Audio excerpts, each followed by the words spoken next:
ചിലരെയൊക്കെ നമ്മളെ വീട്ടിൽ നിന്ന് മാറ്റി നിർത്തിയിട്ടില്ലേ? ഒരാളെയും അവഗണിച്ചേക്കല്ല്. ചിലപ്പോൾ നിങ്ങൾ അവഗണിച്ച വ്യക്തിയിലൂടെ ആയിരിക്കും ഏറ്റവും കൂടുതൽ നിങ്ങൾ അനുഗ്രഹിക്കപ്പെടാൻ പോകുന്നത്. പറയാനൊക്കത്തില്ല. നമ്മൾ ഇന്ന് ആട്ടി ഓടിച്ചവരായിരിക്കും നാളെ നമുക്ക് ഏറ്റവും വലിയൊരു അനുഗ്രഹമായി വരുന്നതെന്ന് തിരിച്ചറിയില്ല.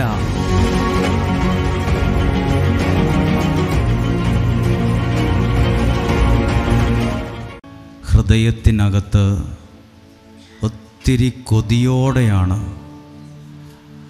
പ്രാർത്ഥനയോടെയാണ് ഇന്ന് ഈ സ്ഥലത്ത് വന്നിരിക്കുന്നത്. ഈ സ്ഥലത്ത് പുറമെയുള്ള സ്ഥലങ്ങളിൽ, വരാന്തകളിൽ, താഴത്തെ ചാപ്പലിൽ, താഴെയുള്ള മുറ്റം മുഴുവൻ ആളുകൾ നിരന്നിരിക്കുന്നുണ്ട്.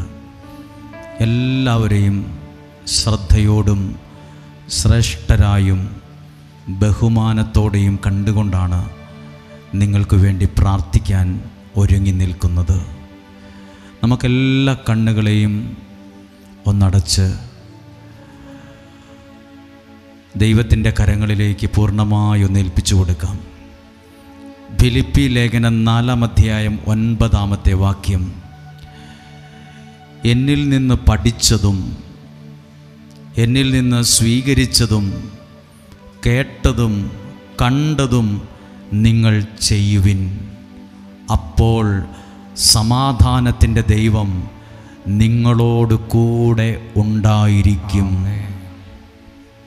ഫിലിപ്പി ലേഖനം 4:9 വചനം അങ്ങനെയാണ്. എന്നിൽ നിന്ന് പഠിച്ചതും എന്നിൽ നിന്ന് സ്വീകരിച്ചതും എന്നിൽ നിന്ന് കേട്ടതും എന്നിൽ നിന്ന് കണ്ടതും നിങ്ങൾ ചെയ്യുവിൻ, അപ്പോൾ ദൈവത്തിൻ്റെ വചനങ്ങളെ കേൾക്കുമ്പോൾ, അത് സ്വീകരിക്കുമ്പോൾ, അതിൽ നിന്ന് പഠിക്കുമ്പോൾ, അത് ഉൾക്കൊള്ളുമ്പോൾ, അപ്പോൾ സമാധാനത്തിൻ്റെ ദൈവം, സമാധാനം എന്നൊരുപാട് വ്യക്തികളിലും കുടുംബങ്ങളിലും ഇല്ലാതെ പോകുന്ന ഒന്നാണ് സമാധാനം.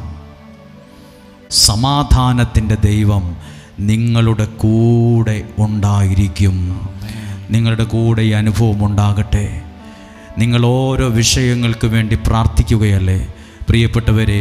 സ്വർഗത്തിൽ വിലയുള്ള പ്രാർത്ഥനയാണ് നിയോഗത്തിൽ പ്രാർത്ഥിക്കുന്ന പ്രാർത്ഥന, അല്ലെങ്കിൽ ഡെയിലി ബ്ലെസ്സിങ് എന്ന ശുശ്രൂഷ.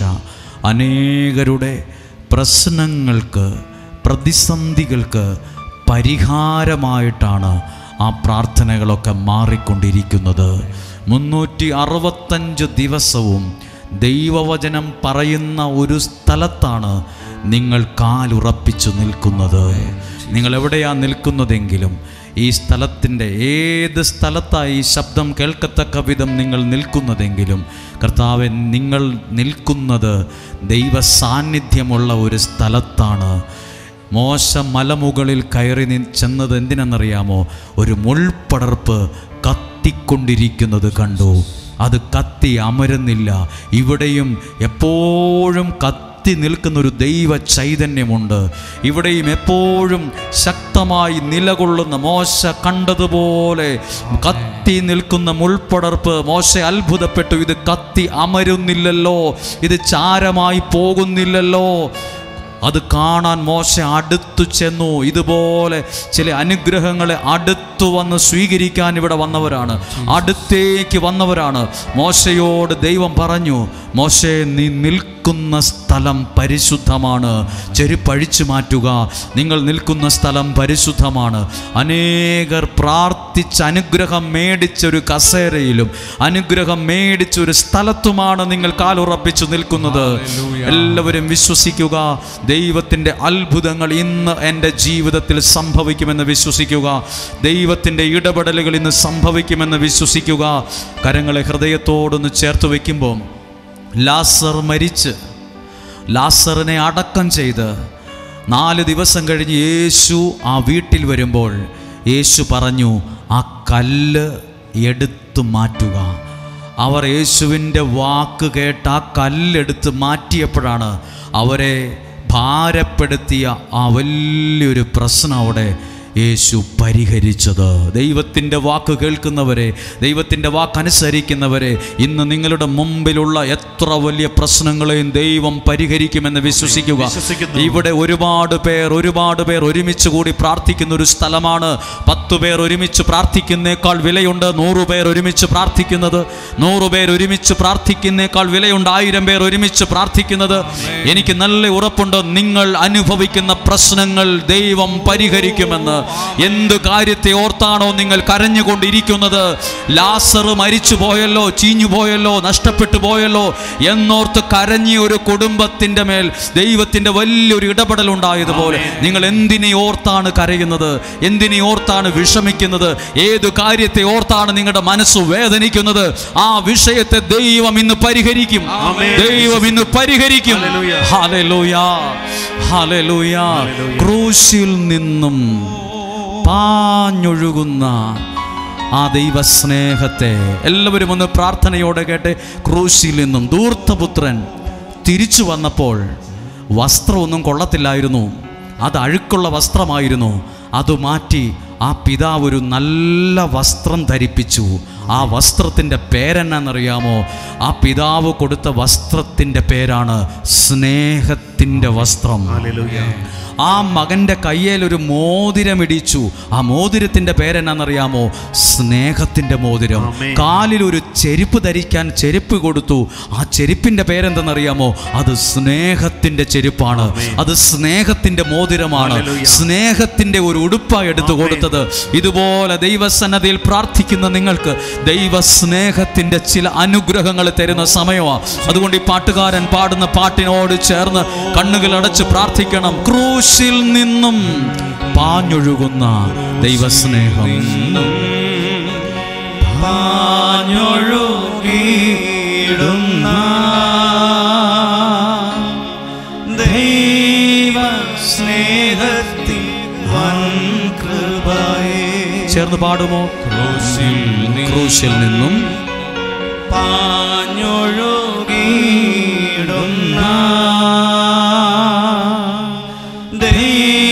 ദൈവസ്നേഹത്തിൻ വൻകൃപയെ. ഒഴുകി ഒഴുകി ഒഴുകി ഒഴുകി അടിയനിൽ പെരുകേണമേ.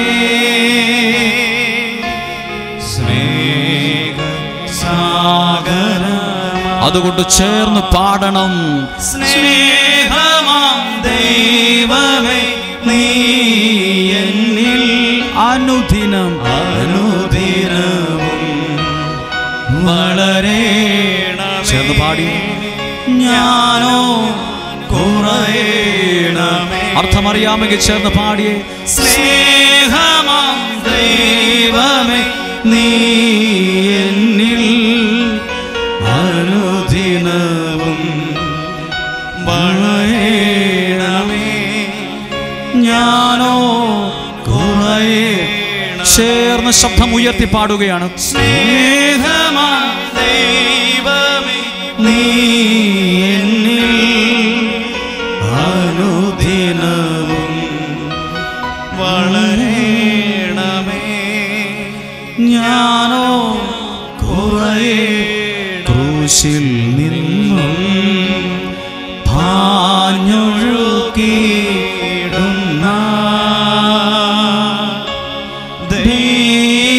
ദൈവസ്നേഹത്തിൻ വൻകൃപ. ഒന്ന് ചേർന്നൊന്ന് ഒന്ന് പാടി നോക്കി. ക്രൂശിൽ നിന്നും പാഞ്ഞൊഴുകിയിടുന്ന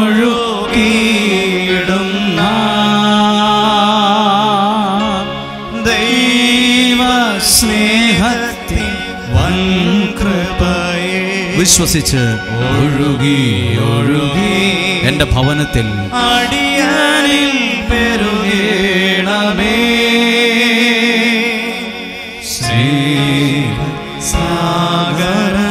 അതുകൊണ്ട് ആ 2 കരവും ഉയർത്തി ചേർന്ന് പാടുമോ? സ്നേഹമാം ദൈവമേ, നീ എന്നിൽ അനുദിനവും വളരേണമേ. ഞാനോ കുറയേ. ശബ്ദമുയർത്തി ഉറക്കെയൊന്നും അർത്ഥമറിഞ്ഞ് പാടുമോ? സ്നേഹമാം ദൈവമേ, നീ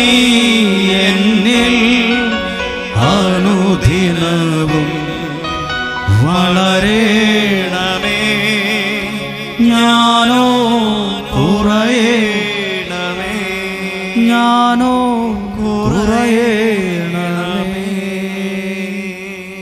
ആമേൻ. നമുക്കിരിക്കാം.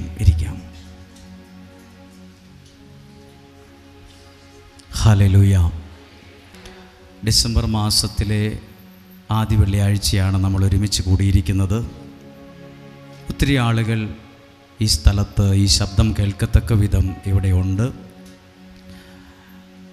ഇരിക്കാനൊക്കെ അല്പം ബുദ്ധിമുട്ടുണ്ടെങ്കിലും നമ്മൾ ഹൃദയത്തിലൊരു നല്ല കൊതിയോടെ ഇരിക്കുന്നത് ദൈവവചനം കേൾക്കാനാണ്. ഹല്ലേലൂയ. നമ്മൾ കേൾക്കുന്ന ഈ സുവിശേഷമാണ് നമ്മുടെ ജീവിതത്തിൽ നല്ല വിശേഷമായി മാറുന്നത്. നമ്മൾ പറയില്ലേ, നല്ല വിശേഷം കേൾക്കാൻ എല്ലാവർക്കും ഇഷ്ടമാണ്. നമ്മളിപ്പോൾ കേൾക്കാൻ പോകുന്നത് സുവിശേഷമാണ്, ദൈവവചനമാണ്. അതെന്തായി മാറും? നല്ല വിശേഷമായി മാറും. നിങ്ങൾ ചിലപ്പോൾ പറയും, എൻ്റെ വീട്ടിൽ ഇന്ന അനുഗ്രഹം ഉണ്ടായി, അത് നല്ല വിശേഷമാണ്. എൻ്റെ കുഞ്ഞുങ്ങൾക്ക് ആ കാര്യം അനുഗ്രഹമായിട്ട് കിട്ടി, അത് കേൾക്കുമ്പോൾ ഒരു സന്തോഷമാണ്, അത് നല്ല വിശേഷമാണ്. ഈ വചനം ഇങ്ങനെ നല്ല കൊതിയോടും ആഗ്രഹത്തോടും കൂടെ കേൾക്കുന്ന ഓരോരുത്തർക്കും നല്ല ചില വിശേഷങ്ങൾ പറയുവാൻ ഭാഗ്യമുണ്ടാകട്ടെ. സുവിശേഷം എന്ത് നൽകും? അത് വിശ്വസിക്കുമ്പം നല്ല വിശേഷമായി മാറും. ഹല്ലേലൂയ. അതൊരനുഗ്രഹമാണ്. നമ്മൾ യേശുവിനെക്കുറിച്ച് കേട്ടറിഞ്ഞവർ മാത്രമല്ല, അനുഭവിച്ചവർ കൂടിയാണ്. ദൈവവചനം കേൾക്കുന്നവർ മാത്രമല്ല, ആ വചനത്തിൻ്റെ ശക്തി അനുഭവിക്കുന്നവർ കൂടിയാണ്. ഹല്ലേലൂയ. ഒന്നുമല്ലെങ്കിലും ഈ പകൽ സമയത്ത് നിങ്ങൾ ഈ സ്ഥലത്ത് വരാൻ മനസ്സ് കാണിച്ചത് തന്നെ വലിയ കാര്യമാണ്. 100 കൂട്ടം ജോലികളും എത്രയോ കാര്യങ്ങൾ ചെയ്തു തീർക്കാനും പോകേണ്ടതും ഒക്കെ തിരക്കുകളുള്ള ആൾക്കാരാണ്. എന്നിട്ട് ഇത്രയേ സമയം വചനത്തിൻ്റെ മുമ്പിൽ ഇരിക്കുന്നത് അത് ശ്രേഷ്ഠമാണ്. അത് ചില്ലറ ധൈര്യമൊന്നും പോരാ. ഇങ്ങനെ വന്നിരിക്കാൻ, ഇങ്ങനെ പ്രാർത്ഥിക്കാൻ നല്ല ധൈര്യം വേണം. പലരും നമ്മളെക്കുറിച്ച് പലതും ചിന്തിക്കുന്നുണ്ട്, പലതും പറയും. പക്ഷെ ഇങ്ങനെയൊക്കെ വന്നിരുന്ന് കരമുയർത്തിയൊക്കെ പ്രാർത്ഥിക്കണമെങ്കിൽ ചില്ലറ ധൈര്യം പോരാ, നല്ലൊരു ധൈര്യവും നല്ലൊരു കമ്മിറ്റ്മെൻറ്റും വേണം. ഒരു സമർപ്പണം ഉണ്ടെങ്കിലേ ഇങ്ങനെയൊക്കെ ഇരിക്കാൻ പറ്റുള്ളൂ. നിങ്ങൾക്ക് ഒരു സമർപ്പണം ഉണ്ടെങ്കിലേ ഇങ്ങനെ വരാൻ പറ്റുള്ളൂ. ഫോണൊക്കെ നോക്കാതെ എപ്പോഴും 5 മിനിറ്റ് കഴിയുമ്പോഴേ ഫോണിൽ നോക്കുന്ന ആൾക്കാരാണ് പലരും. ആ ഫോണൊക്കെ മണിക്കൂറുകളായി സൈലൻ്റാക്കി കീശയിലും ബാഗിലും വെച്ചിരിക്കുവാണ്. നോക്കിയിട്ട് മണിക്കൂറുകളായി. അതുതന്നെ വലിയ കാര്യമല്ലേ? അതുതന്നെ കൊടുക്കുന്നതൊരു വിലയാണ്. അതുതന്നെ വലിയ കാര്യം, ചെറുതല്ല. അതിന് പോലും ദൈവം ചില നല്ല വിശേഷങ്ങൾ പറയാൻ നല്ല ഭാഗ്യമുണ്ടാകട്ടെ. ഹല്ലേലൂയ. പ്രാർത്ഥനയോടെ മുന്നോട്ടിറങ്ങുമ്പം പ്രശ്നം തോൽക്കും, നമ്മുടെ പ്രാർത്ഥന ജയിക്കും. 2 കാര്യം അനുഭവമാണ്. പ്രശ്നത്തെ നമ്മൾ പിറുപിറുത്തോണ്ടും ശപിച്ചുകൊണ്ടും ചീത്ത പറഞ്ഞുകൊണ്ടായിരിക്കുന്നെങ്കിൽ പ്രശ്നം വളരും. അല്ല, ഒരു പ്രശ്നമുണ്ട്, ഒരു പ്രതിസന്ധി ഉണ്ട്, പക്ഷെ അതിനെ ഒറ്റ മനസ്സോടെയാണ് പ്രാർത്ഥിക്കുന്നതെങ്കിൽ പ്രശ്നം തോൽക്കും, പ്രാർത്ഥന ജയിക്കും. ഹല്ലേലൂയ. ഇത് ഒറ്റപ്പെട്ട ഒരാളുടെ അനുഭവങ്ങളല്ല. ഒരുപാട് പേരുടെ ഇവിടെ വന്ന് പ്രാർത്ഥിച്ചതിൻ്റെ ഒക്കെ ഒത്തിരി അനുഭവങ്ങളും സാക്ഷ്യങ്ങളും നല്ല വിശേഷങ്ങളുമാണ്. ഞാൻ 2 ഗ്ലാസ് വെള്ളം ഇവിടെ വയ്ക്കാം. 2 കാണാൻ പാകത്തിന് 2 ഗ്ലാസ് വെള്ളം വയ്ക്കാം. ഒന്നിൽ ചൂടുവെള്ളവും ഒന്നിൽ തണുത്ത വെള്ളവും.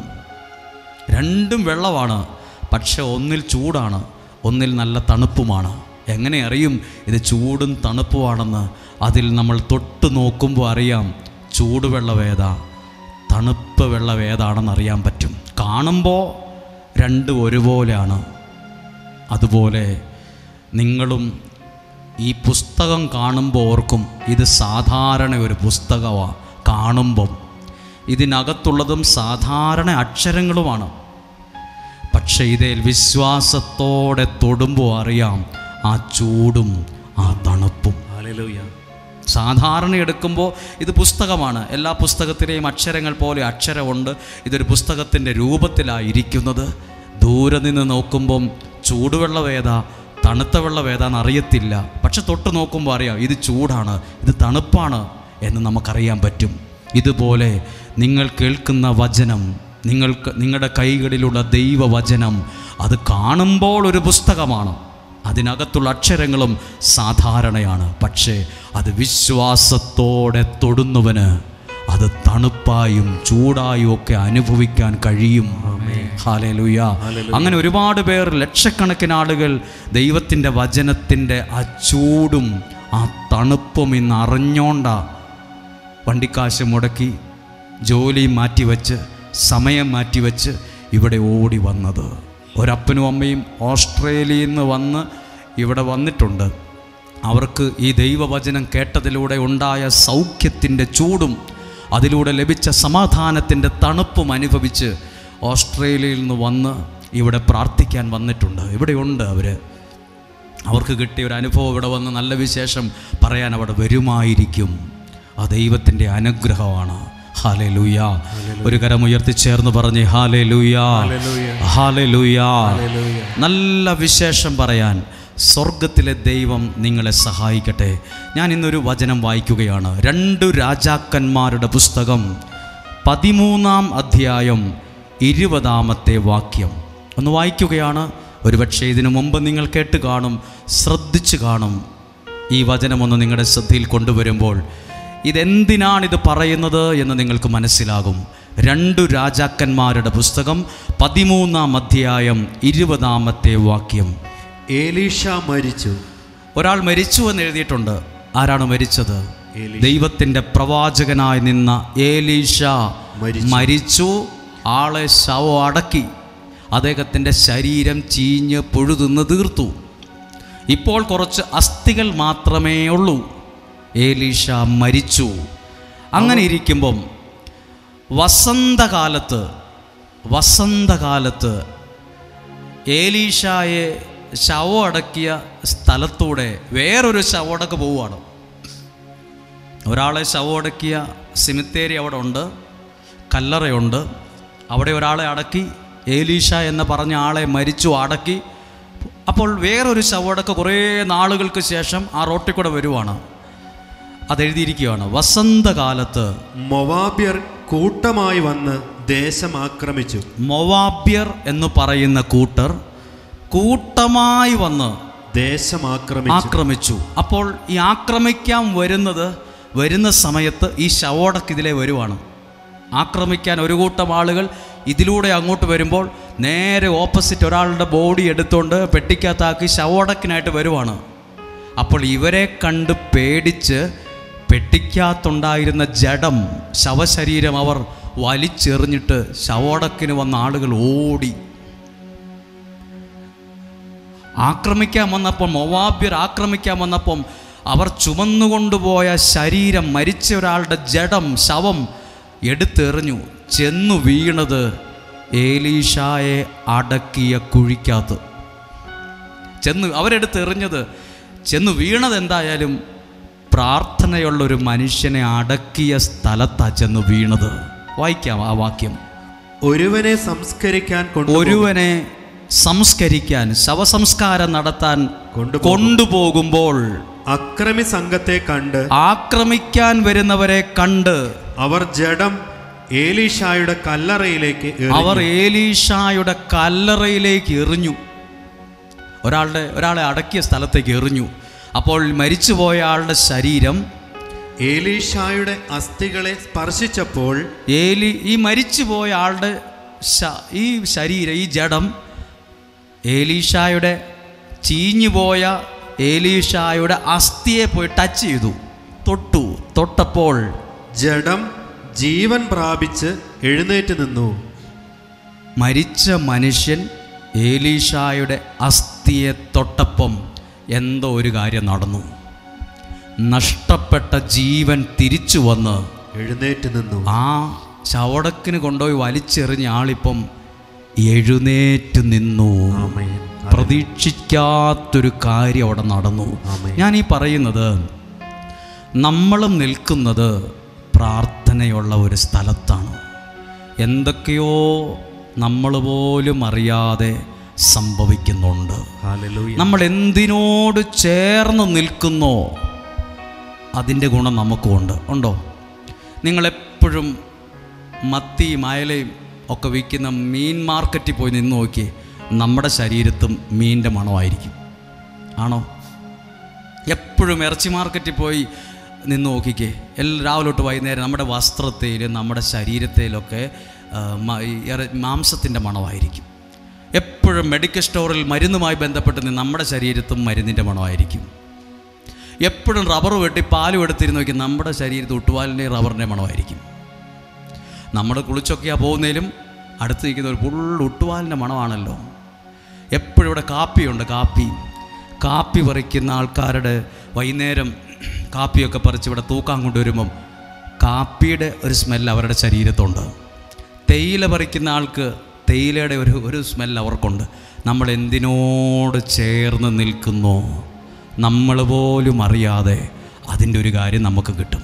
നല്ല AC കാറിൽ പോയി നോക്കിക്കേ, നമ്മൾ കാറിൽ നിന്ന് ഇറങ്ങുമ്പം നമുക്ക് നല്ലൊരു സ്മെല്ലായിരിക്കും.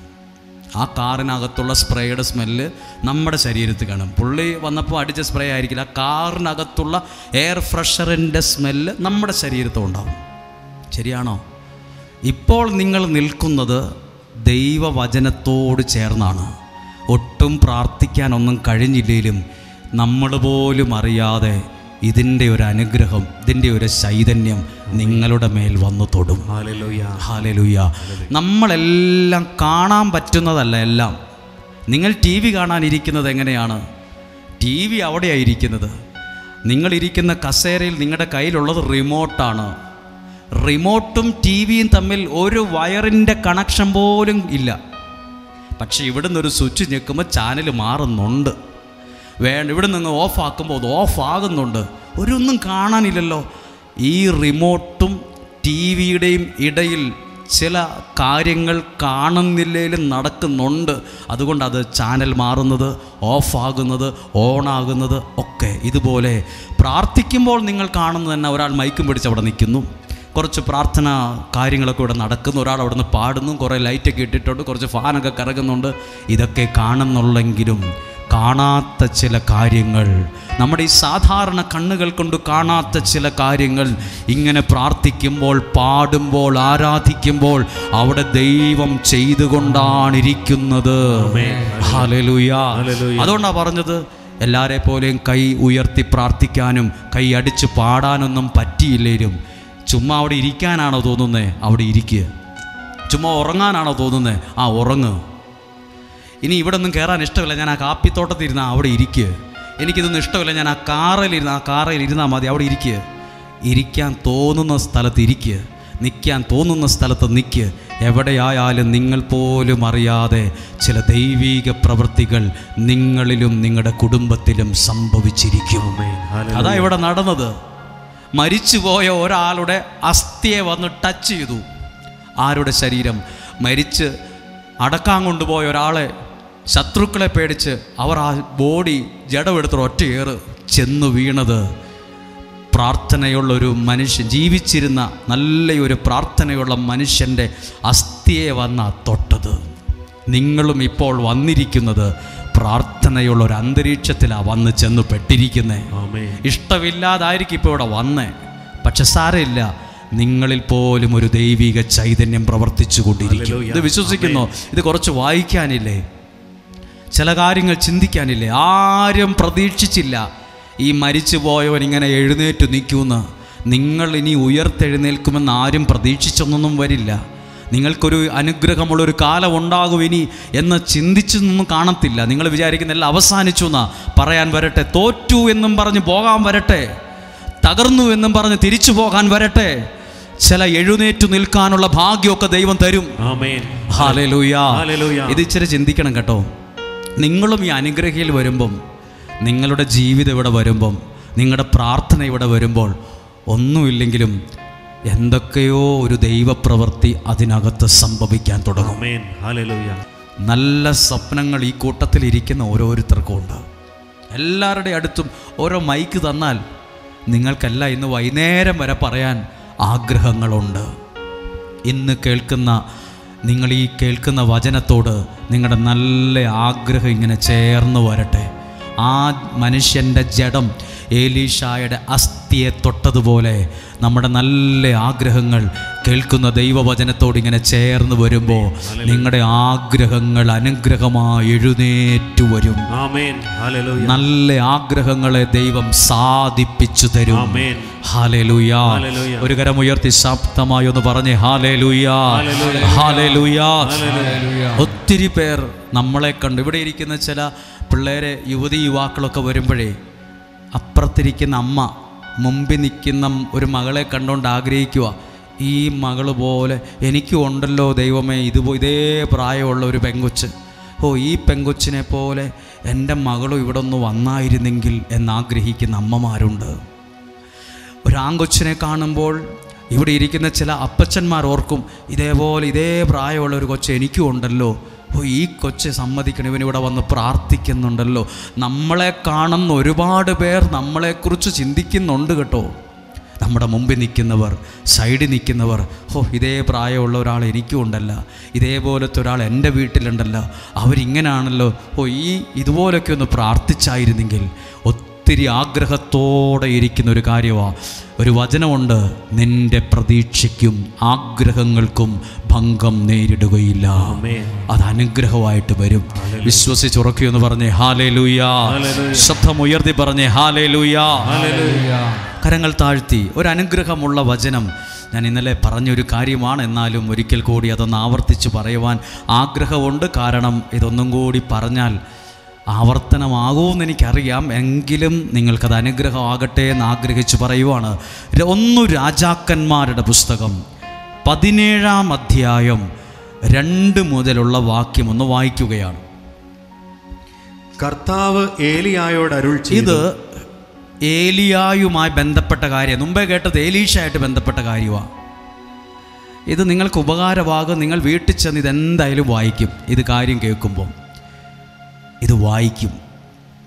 17-ാം അധ്യായം 2-ാമത്തെ വാക്യം. കർത്താവ് ഏലിയായോട് അരുൾ ചെയ്തു. ഏലിയായോട് പറഞ്ഞു, നീ പുറപ്പെട്ട് ജോർദാന് കിഴക്കുള്ള കെരീത്ത് അരുവിക്ക് സമീപം ഒളിച്ചു താമസിക്കുക. ഒരാളോട് പറയുവാണ്. ആരോട് പറഞ്ഞു? ഏലിയായോട് പറഞ്ഞു, നീ ഇവിടെ നിന്ന് പുറപ്പെട്ട് ജോർദാന് കിഴക്കുള്ള കെരീത്ത് എന്ന് പറയുന്ന തോടിൻ്റെ അരുവിയുടെ അടുത്ത് പോയി താമസിക്കുക, ഒളിച്ച്. ഞാൻ ചോദിക്കട്ടെ, ഒളിച്ച് താമസിക്കെങ്കിൽ ദൈവത്തിന് ഏലിയായോട് പറഞ്ഞാൽ പോരെ, നീ വീടിൻ്റെ അപ്പുറത്തെ മുറിയിൽ കുറച്ചു നേരം പുറത്തിറങ്ങണ്ട, അവിടെ ഇരുന്നോ കേട്ടോ, അവിടെ ഒളിച്ചിരുന്നു എന്ന് പറഞ്ഞാൽ പോരെ? എന്തിനാ പറഞ്ഞത്? നീ ഇവിടെ നിന്ന് പുറപ്പെട്ട്, യാത്ര പുറപ്പെട്ട് ജോർദാന് കിഴക്കുള്ള അവിടെ പോയി. ഇതിനെന്താ പറയുന്നത്? കാരണം എന്നറിയോ? നിയോഗമുള്ള സ്ഥലത്ത് നമ്മൾ പുറപ്പെട്ടു പോയി താമസിക്കണം, പ്രാർത്ഥിക്കണം. ഇത് ഏലിയായുടെ നിയോഗമാണ്, ദൈവം കൊടുത്ത നിയോഗം. നിങ്ങളിവിടെ വരണമെന്നുള്ളത് നിങ്ങളുടെ നിയോഗം മാത്രമായിരിക്കില്ല, അത് നിങ്ങളെക്കുറിച്ചുള്ള ദൈവത്തിൻ്റെ നിയോഗം കൂടെയായിരിക്കും. അതായിരിക്കും ഇവിടെ ഒത്തിരി മനുഷ്യർ വന്നത്, ഈ ശബ്ദം കേൾക്കുന്നത്. ഏലിയായോട് പറഞ്ഞു. അപ്പോൾ ഏലിയായ്ക്ക് വേണേൽ പറയത്തില്ല, ഞാൻ ഇവിടുന്ന് അങ്ങോട്ട് മാറി ഒളിച്ചിരുന്നാൽ പോരെ, ഞാൻ ഇനി ജോർദാനിലേക്ക് കെട്ടും കിടങ്ങടെ എടുത്ത് പോകണോ? ഇനി അങ്ങോട്ട് പോകണോ? ഇനി എന്തിനാ അവിടെ പോകുന്നത്? പിന്നെ അവിടെ പോയാൽ മാത്രമേ അങ്ങനെ സംഭവിക്കുകയുള്ളൂ. ചോദ്യോത്തരങ്ങൾ ഏലിയ നടത്തിയില്ല. ഒരു കാര്യം എല്ലാവരും എഴുതി വയ്ക്കണം കേട്ടോ, നിയോഗമില്ലാത്തതിനോട് എത്രയും വേഗം ഗുഡ് ബൈ പറഞ്ഞു പോകുക. ഗുഡ് നൈറ്റ് പറയുക, ഗുഡ് ബൈ ഉപേക്ഷിക്കുക. നിയോഗം ഇല്ലാത്തതിനോട്, അത് വ്യക്തിയായാലും, അത് സമ്പത്തായാലും, വീടായാലും, കൂട്ടുകാരനായാലും, കൂട്ടുകാരിയായാലും, നിനക്ക് നിയോഗമില്ലാത്ത ഒന്നാണെങ്കിൽ ആസ് പോസിബിൾ ആസ് എർലി, എത്രയും വേഗത്തിൽ ഗുഡ് ബൈ പറയുക. അത് നമുക്ക് വേണ്ട. അത് നമുക്ക് പിന്നീട് തലവേദനയും സങ്കടവും തന്നുകൊണ്ടിരിക്കും. നിയോഗമുള്ള സ്ഥലത്ത് നിനക്കുള്ളൊരു അനുഗ്രഹം ഉണ്ടായിരിക്കും. ദൈവം അവിടെ വച്ചായിരിക്കും നിങ്ങളെ അനുഗ്രഹിക്കുന്നത്. ഹല്ലേലൂയ. ഞാൻ ഇന്നലെ പറഞ്ഞൊരു സാക്ഷ്യമുണ്ട്. ഈ ചുറ്റുവട്ടത്തുള്ള ഒരാളാണ്. ആ മനുഷ്യൻ്റെ ഭാര്യ ഗർഭിണിയായിരുന്നു. ചെക്കപ്പിന് പോയപ്പോൾ ഒരു പ്രതിസന്ധി വന്ന് എത്രയും വേഗം കോഴിക്കോടേക്ക് കൊണ്ടുപോകണമെന്ന് പറഞ്ഞു. നമ്മുടെ ഈ ആലയത്തിൻ്റെ മുന്നിൽ കൂടെ ആ വണ്ടി ഓടിച്ചു പോയത്, കാർ ഓടിച്ചു പോയത് കഴിഞ്ഞ വെള്ളിയാഴ്ച ഇവിടെ നിന്ന് സാക്ഷ്യം പറഞ്ഞതാണ്. ആ കുഞ്ഞിനൊരു പ്രതിസന്ധിയുണ്ട്, വേഗം കോഴിക്കോടേക്ക് കൊണ്ടുപോകണമെന്ന് പറഞ്ഞു. അങ്ങനെ കൊണ്ടുപോയപ്പോൾ ആ സഹോദരിയുടെ ഭർത്താവിന് തോന്നുവാണ്, ഗർഭിണിയായ എൻ്റെ ഭാര്യയെ ഈ താഴെയുള്ള ചാപ്പലിൽ 5 മിനിറ്റ് കൊണ്ടോ ഇരുത്തി കുറച്ചു നേരം പ്രാർത്ഥിച്ചിട്ട് കോഴിക്കോടേക്ക് പോകാം എന്ന് ആ വ്യക്തിയുടെ ഹസ്ബൻഡിന്, ചെറുപ്പക്കാരനായ ആ സഹോദരന് തോന്നി. അവൻ വണ്ടി സൈഡാക്കി അവൻ്റെ ഭാര്യയെ കൂട്ടിക്കൊണ്ട് താഴെയുള്ള ധ്യാന ചാപ്പലിൽ 5 മിനിറ്റിന് അത്രയും സമയം കണ്ടിരുത്തി. ഇവിടെ ആരും ഉണ്ടായിരുന്നില്ല. താഴത്തെ ചാപ്പൽ എപ്പോഴും തുറന്നാണിട്ടിരുന്നത്. അവിടെ 5 മിനിറ്റ് ഇരുന്ന് കാണും. അതിനുശേഷം പോയി. പിന്നീട് പറഞ്ഞ സാക്ഷ്യം എന്താണെന്ന് ആളുകൾ കൈയടിച്ച് സ്വീകരിച്ച സാക്ഷ്യമാണ്. ആ പ്രാർത്ഥന കഴിഞ്ഞ് കോഴിക്കോട് ചെന്ന് ഡോക്ടറെ കണ്ടപ്പോൾ ആ കുഞ്ഞിന് ഒരു പ്രയാസവും ഇല്ല, പ്രതിസന്ധിയില്ല, പേടിച്ചതുപോലെയില്ല, പ്രതിസന്ധിയില്ല. ഹല്ലേലൂയ. നിയോഗമുള്ള ഒരു സ്ഥലത്ത് നമ്മൾ ചെന്ന് വസിക്കണം, അവിടെ ഇരിക്കണം, തിരക്ക് കൂട്ടല്. അവിടെ വച്ച് ദൈവം നിന്നെ അനുഗ്രഹിക്കാൻ തുടങ്ങും. ഞാനൊക്കെ ഇവിടെ നിൽക്കാൻ കാരണം നിയോഗമുള്ള ഒരു സ്ഥലത്ത് പ്രാർത്ഥിച്ചതും ദൈവാലോചന തേടിയതൊക്കെയാണ് ഇവിടെ നിൽക്കാൻ കാരണം. എല്ലാ സ്ഥലത്തുമല്ല. അതെങ്ങനെ പിടികിട്ടും? അത് നിങ്ങളുടെ മനസ്സിൽ തോന്നും, ദൈവം തോന്നിപ്പിക്കും. ഇന്ന സ്ഥലത്ത് പോയി ഒന്ന് പ്രാർത്ഥിക്കുക, ഇന്ന പോലൊന്ന് പോ. പരസ്യം കേട്ടിട്ടല്ല, ആരെങ്കിലും നിർബന്ധിച്ചിട്ടല്ല. ചിലപ്പോൾ നിങ്ങളുടെ മനസ്സിനകത്തങ്ങ് തോന്നി തുടങ്ങും, ഒരു ദിവസം അങ്ങ് പോകണം, എന്തായാലും അടുത്ത ആഴ്ച ഒന്ന് പോയി പ്രാർത്ഥിച്ചിട്ട് വരാം. അത് ദൈവം നിന്നെ അനുഗ്രഹിക്കാൻ സമയമായതിൻ്റെ ലക്ഷണമാണ്. അതാണ് ലക്ഷണം. ദൈവം നമ്മളെ സംസാരിക്കുന്ന സമയമാണ്. ആ പ്രചോദനം പോലും. ഹല്ലേലൂയ. നോക്കിക്കേ, ഏലിയായോട് പറഞ്ഞു, നീ ഇവിടെ ഒന്നും ഇരുന്നാൽ പോരാ, നീ പുറപ്പെട്ടു പോകണം. ജോർദാന് കിഴക്ക് ഒരു തോടുണ്ട്, ഒരു അരുവിയുണ്ട്. എന്നിട്ട് പറയുക, നീ അവിടെ നിന്ന് തോട്ടിലെ വെള്ളം കുടിച്ച് അവിടെ ഇരുന്നോളാൻ പറഞ്ഞു. വായിച്ചേ, നിനക്ക് അരുവിയിൽ നിന്ന് വെള്ളം കുടിക്കാം. പിന്നെ തോട്ടിൽ നിന്ന് വെള്ളം കുടിച്ച വല്ല അസുഖം വരൂലേന്ന് ഏലിയ ചോദിച്ചില്ല. നമ്മളാണെങ്കിൽ പറയും, ഫിൽട്ടർ ചെയ്ത് വെള്ളമില്ലേ, കുപ്പിവെള്ളമൊക്കെ കിട്ടുമോ, തോട്ടിൽ നിന്ന് വെള്ളം കുടിച്ച രോഗം വരൂലേ? ഏലിയ ഒന്നും പറഞ്ഞില്ല, ഒന്നും പറഞ്ഞില്ല. ഏലിയ എന്തു ചെയ്തു എന്ന് എഴുതിയിട്ടുണ്ട്. അടുത്ത ഭാഗം കൂടെ വായിക്കാം. ഭക്ഷണം തരുന്നതിന്, ഭക്ഷണം, ശ്രദ്ധിച്ച് കേട്ടെ, ഫുഡ്. നമ്മുടെ മെയിൻ വിഷയം എന്നതാ. ഇവിടെ ധ്യാനത്തിന് ആൾക്കാർ ബുക്ക് ചെയ്യുമ്പം അന്നേരം ചോദിക്കും, ഫുഡുണ്ടോയെന്ന്. ഫുഡാണ് മെയിൻ. ഫുഡ് കിട്ടുമോ എന്ന് ചോദിക്കും. പിന്നെ ചോദിക്കും, താഴെ വല്ല കടയൊക്കെ ഉണ്ടോ, ഫുഡ് കിട്ടുമോ? നമ്മൾ എവിടെ ചെന്നാലും ആദ്യം നോക്കും, ഫുഡ് വല്ലതും കിട്ടുന്ന സ്ഥലമുണ്ടോ. ഏലിയ ചോദിക്കുന്നതിന് മുമ്പ് ദൈവം പറഞ്ഞു, ഫുഡിൻ്റെ കാര്യം നീ ടെൻഷൻ ആവണ്ട, ഫുഡ് തരാൻ ഞാനൊരു കാറ്ററിംഗുകാരെ ഏൽപ്പിച്ചിട്ടുണ്ടെന്ന് പറഞ്ഞു. അന്നും ഉണ്ടായിരുന്നു ഇങ്ങനത്തെ ഈ സംഭവം. കാറ്ററിംഗുകാരെ കേട്ടാൽ പിന്നെ നമ്മൾ ഞെട്ടിപ്പോവും. നേരെ കാറ്ററിംഗുകാരെ നോക്കട്ടെ. ഭക്ഷണം തരുന്നതിന് കാക്കകളോട്. കാക്കകളാണ് ഇപ്പം കാറ്ററിംഗുകാർ. കോഴി കൊത്തിയത് പോലും തിന്നൂല, പിന്നെ ആ കാക്ക കൊത്തി തിന്നുന്നത്. പാസ്റ്റ് ടെൻസിലാണ് എഴുതിയിട്ടുള്ളത്. ഭക്ഷണം തരുന്നതിന് കാക്കകളോട് ഞാൻ കൽപ്പിച്ചിട്ടുണ്ട്. ഏത് ടെൻസായിരിക്കും? കൽപ്പിച്ചോളാം, കൽപ്പിക്കാം. നീ ആദ്യം അങ്ങോട്ട് പോ, അവിടെ ഇരുന്നപ്പോൾ ഞാൻ കുറച്ച് പക്ഷികളെ ഏൽപ്പിക്കാന്നല്ല, ഞാനിത് നേരത്തെ ഓർഡർ ചെയ്തിട്ടുണ്ട്, കൽപ്പിച്ചിട്ടുണ്ട്. നീ അവിടെ പോയിരിക്കുക. ഇവിടെ ഒരു കാര്യം കേട്ടെ, ഒരു പക്ഷേ നമുക്ക് ദൈവം ചില അനുഗ്രഹങ്ങൾ ഓൾറെഡി സെറ്റ് ചെയ്ത് വച്ചിട്ടുണ്ട്. നമ്മൾ ആ സ്ഥലത്ത് പോയി മനസ്സറിഞ്ഞ് ദൈവത്തെ വിളിക്കുമ്പം അത് തെറ്റാതെ നിന്റെ കരങ്ങളിൽ എത്തിച്ചേരാൻ. കാക്കയോട് കൽപ്പിച്ചിട്ടുണ്ടെന്ന്. കാക്ക ആരാന്നറിയാമോ? നിങ്ങൾ ഉദ്ദേശിച്ച കാക്കയല്ല. നിങ്ങൾ പല കാക്കയെ ഉദ്ദേശിച്ചുകൊണ്ടിരിക്കും. ആ കാക്കയല്ല, ഇത് പക്ഷിവർഗത്തിൽപ്പെട്ട കാക്കയാണ്. എല്ലാവരും കേട്ടെ, കാക്കയെ നമുക്ക് ഇഷ്ടമുണ്ടോ ഇല്ലയോ? നമ്മൾ തേങ്ങ പൊട്ടിച്ച് കൊപ്രയാട്ടിച്ച് വെളിച്ചെണ്ണയാക്കാൻ വേണ്ടി അവിടെ വെച്ചാൽ കാക്ക കൊപ്ര കൊത്തിക്കൊണ്ട് പോകും. 10 കോഴിയെ വളർത്തിയാൽ അവിടെ എങ്ങാനും കോഴി മുട്ടയിട്ടാൽ എവിടുന്നാന്നറിയാൻ പാടില്ല, ഈ കാക്ക ഈ മുട്ട എടുത്തുകൊണ്ട് പോകും. അതുകൊണ്ട് ആട്ടിയോടിക്കുന്നൊരു പക്ഷിയാണ് ആര്? എറിഞ്ഞോടിക്കുന്ന ഒരു പക്ഷിയാണ്. ആട്ടിയോടിക്കും, പോ കാക്കയെന്ന് പറയും. ഈ കാക്കയെ കൊണ്ട് വലിയ ശല്യമായല്ലോ. എറിഞ്ഞോടിക്കുന്ന പക്ഷിയാണ് ഇപ്പോൾ ഈ പുസ്തകത്തിനകത്ത് വിചാരിക്കാത്ത ഒരു പക്ഷി അവിടെ അനുഗ്രഹ കാരണമാവുക. ചിലപ്പോൾ യോഗ്യത നോക്കിയാൽ ഈ പക്ഷിയുടെ സ്ഥാനത്താണ് നമ്മൾ പലരും. ഈ കാക്ക എന്ന് പറയുന്ന പക്ഷിക്ക് ഫുൾ കറുപ്പാണ്, ഫുൾ നഖം തൊട്ട് ചുണ്ടുവരെയും കറുപ്പ്. സൗണ്ടോ കൊള്ളത്തില്ലാത്തൊരു സൗണ്ട്. വീട്ടിൽ വളർത്തുന്ന നായ്ക്കൾക്ക് പോലും ഇഷ്ടമല്ല ഈ പക്ഷിയുടെ ശബ്ദം. കാക്ക അപ്പുറത്തെ റബ്ബറെ വന്ന് കരയാൻ തുടങ്ങുമ്പോൾ കെട്ടിയിട്ടിരിക്കുന്ന പട്ടി ഇവിടെ തുടൽ പൊട്ടിച്ച് അതിനെ പിടിക്കാൻ പോവുക. നായ്ക്കൾക്ക് പോലും ഇഷ്ടമല്ല അതിൻ്റെ ശബ്ദം, എറിഞ്ഞോടിക്കും. ആ പക്ഷി ഇപ്പം എവിടെ എത്തി? ചത്തതും ചീഞ്ഞതും ഒക്കെ കൊത്തി വലിക്കുന്ന തിന്നുന്ന പക്ഷീനെ ദൈവം തെരഞ്ഞെടുത്തിരിക്കുന്നു എന്നുള്ളത് വലിയ കാര്യമല്ലേ? അപ്പോൾ ചിലരെയൊക്കെ നമ്മളെ വീട്ടിൽ നിന്ന് മാറ്റി നിർത്തിയിട്ടില്ലേ? ഒരാളെയും അവഗണിച്ചേക്കല്ല്. ചിലപ്പോൾ നിങ്ങൾ അവഗണിച്ച വ്യക്തിയിലൂടെ ആയിരിക്കും ഏറ്റവും കൂടുതൽ നിങ്ങൾ അനുഗ്രഹിക്കപ്പെടാൻ പോകുന്നത്.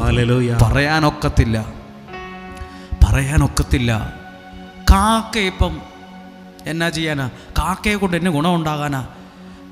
ചിലപ്പോൾ നമ്മൾ ഇഷ്ടമില്ലാത്ത കുറേ ആൾക്കാരില്ലേ നമുക്ക്.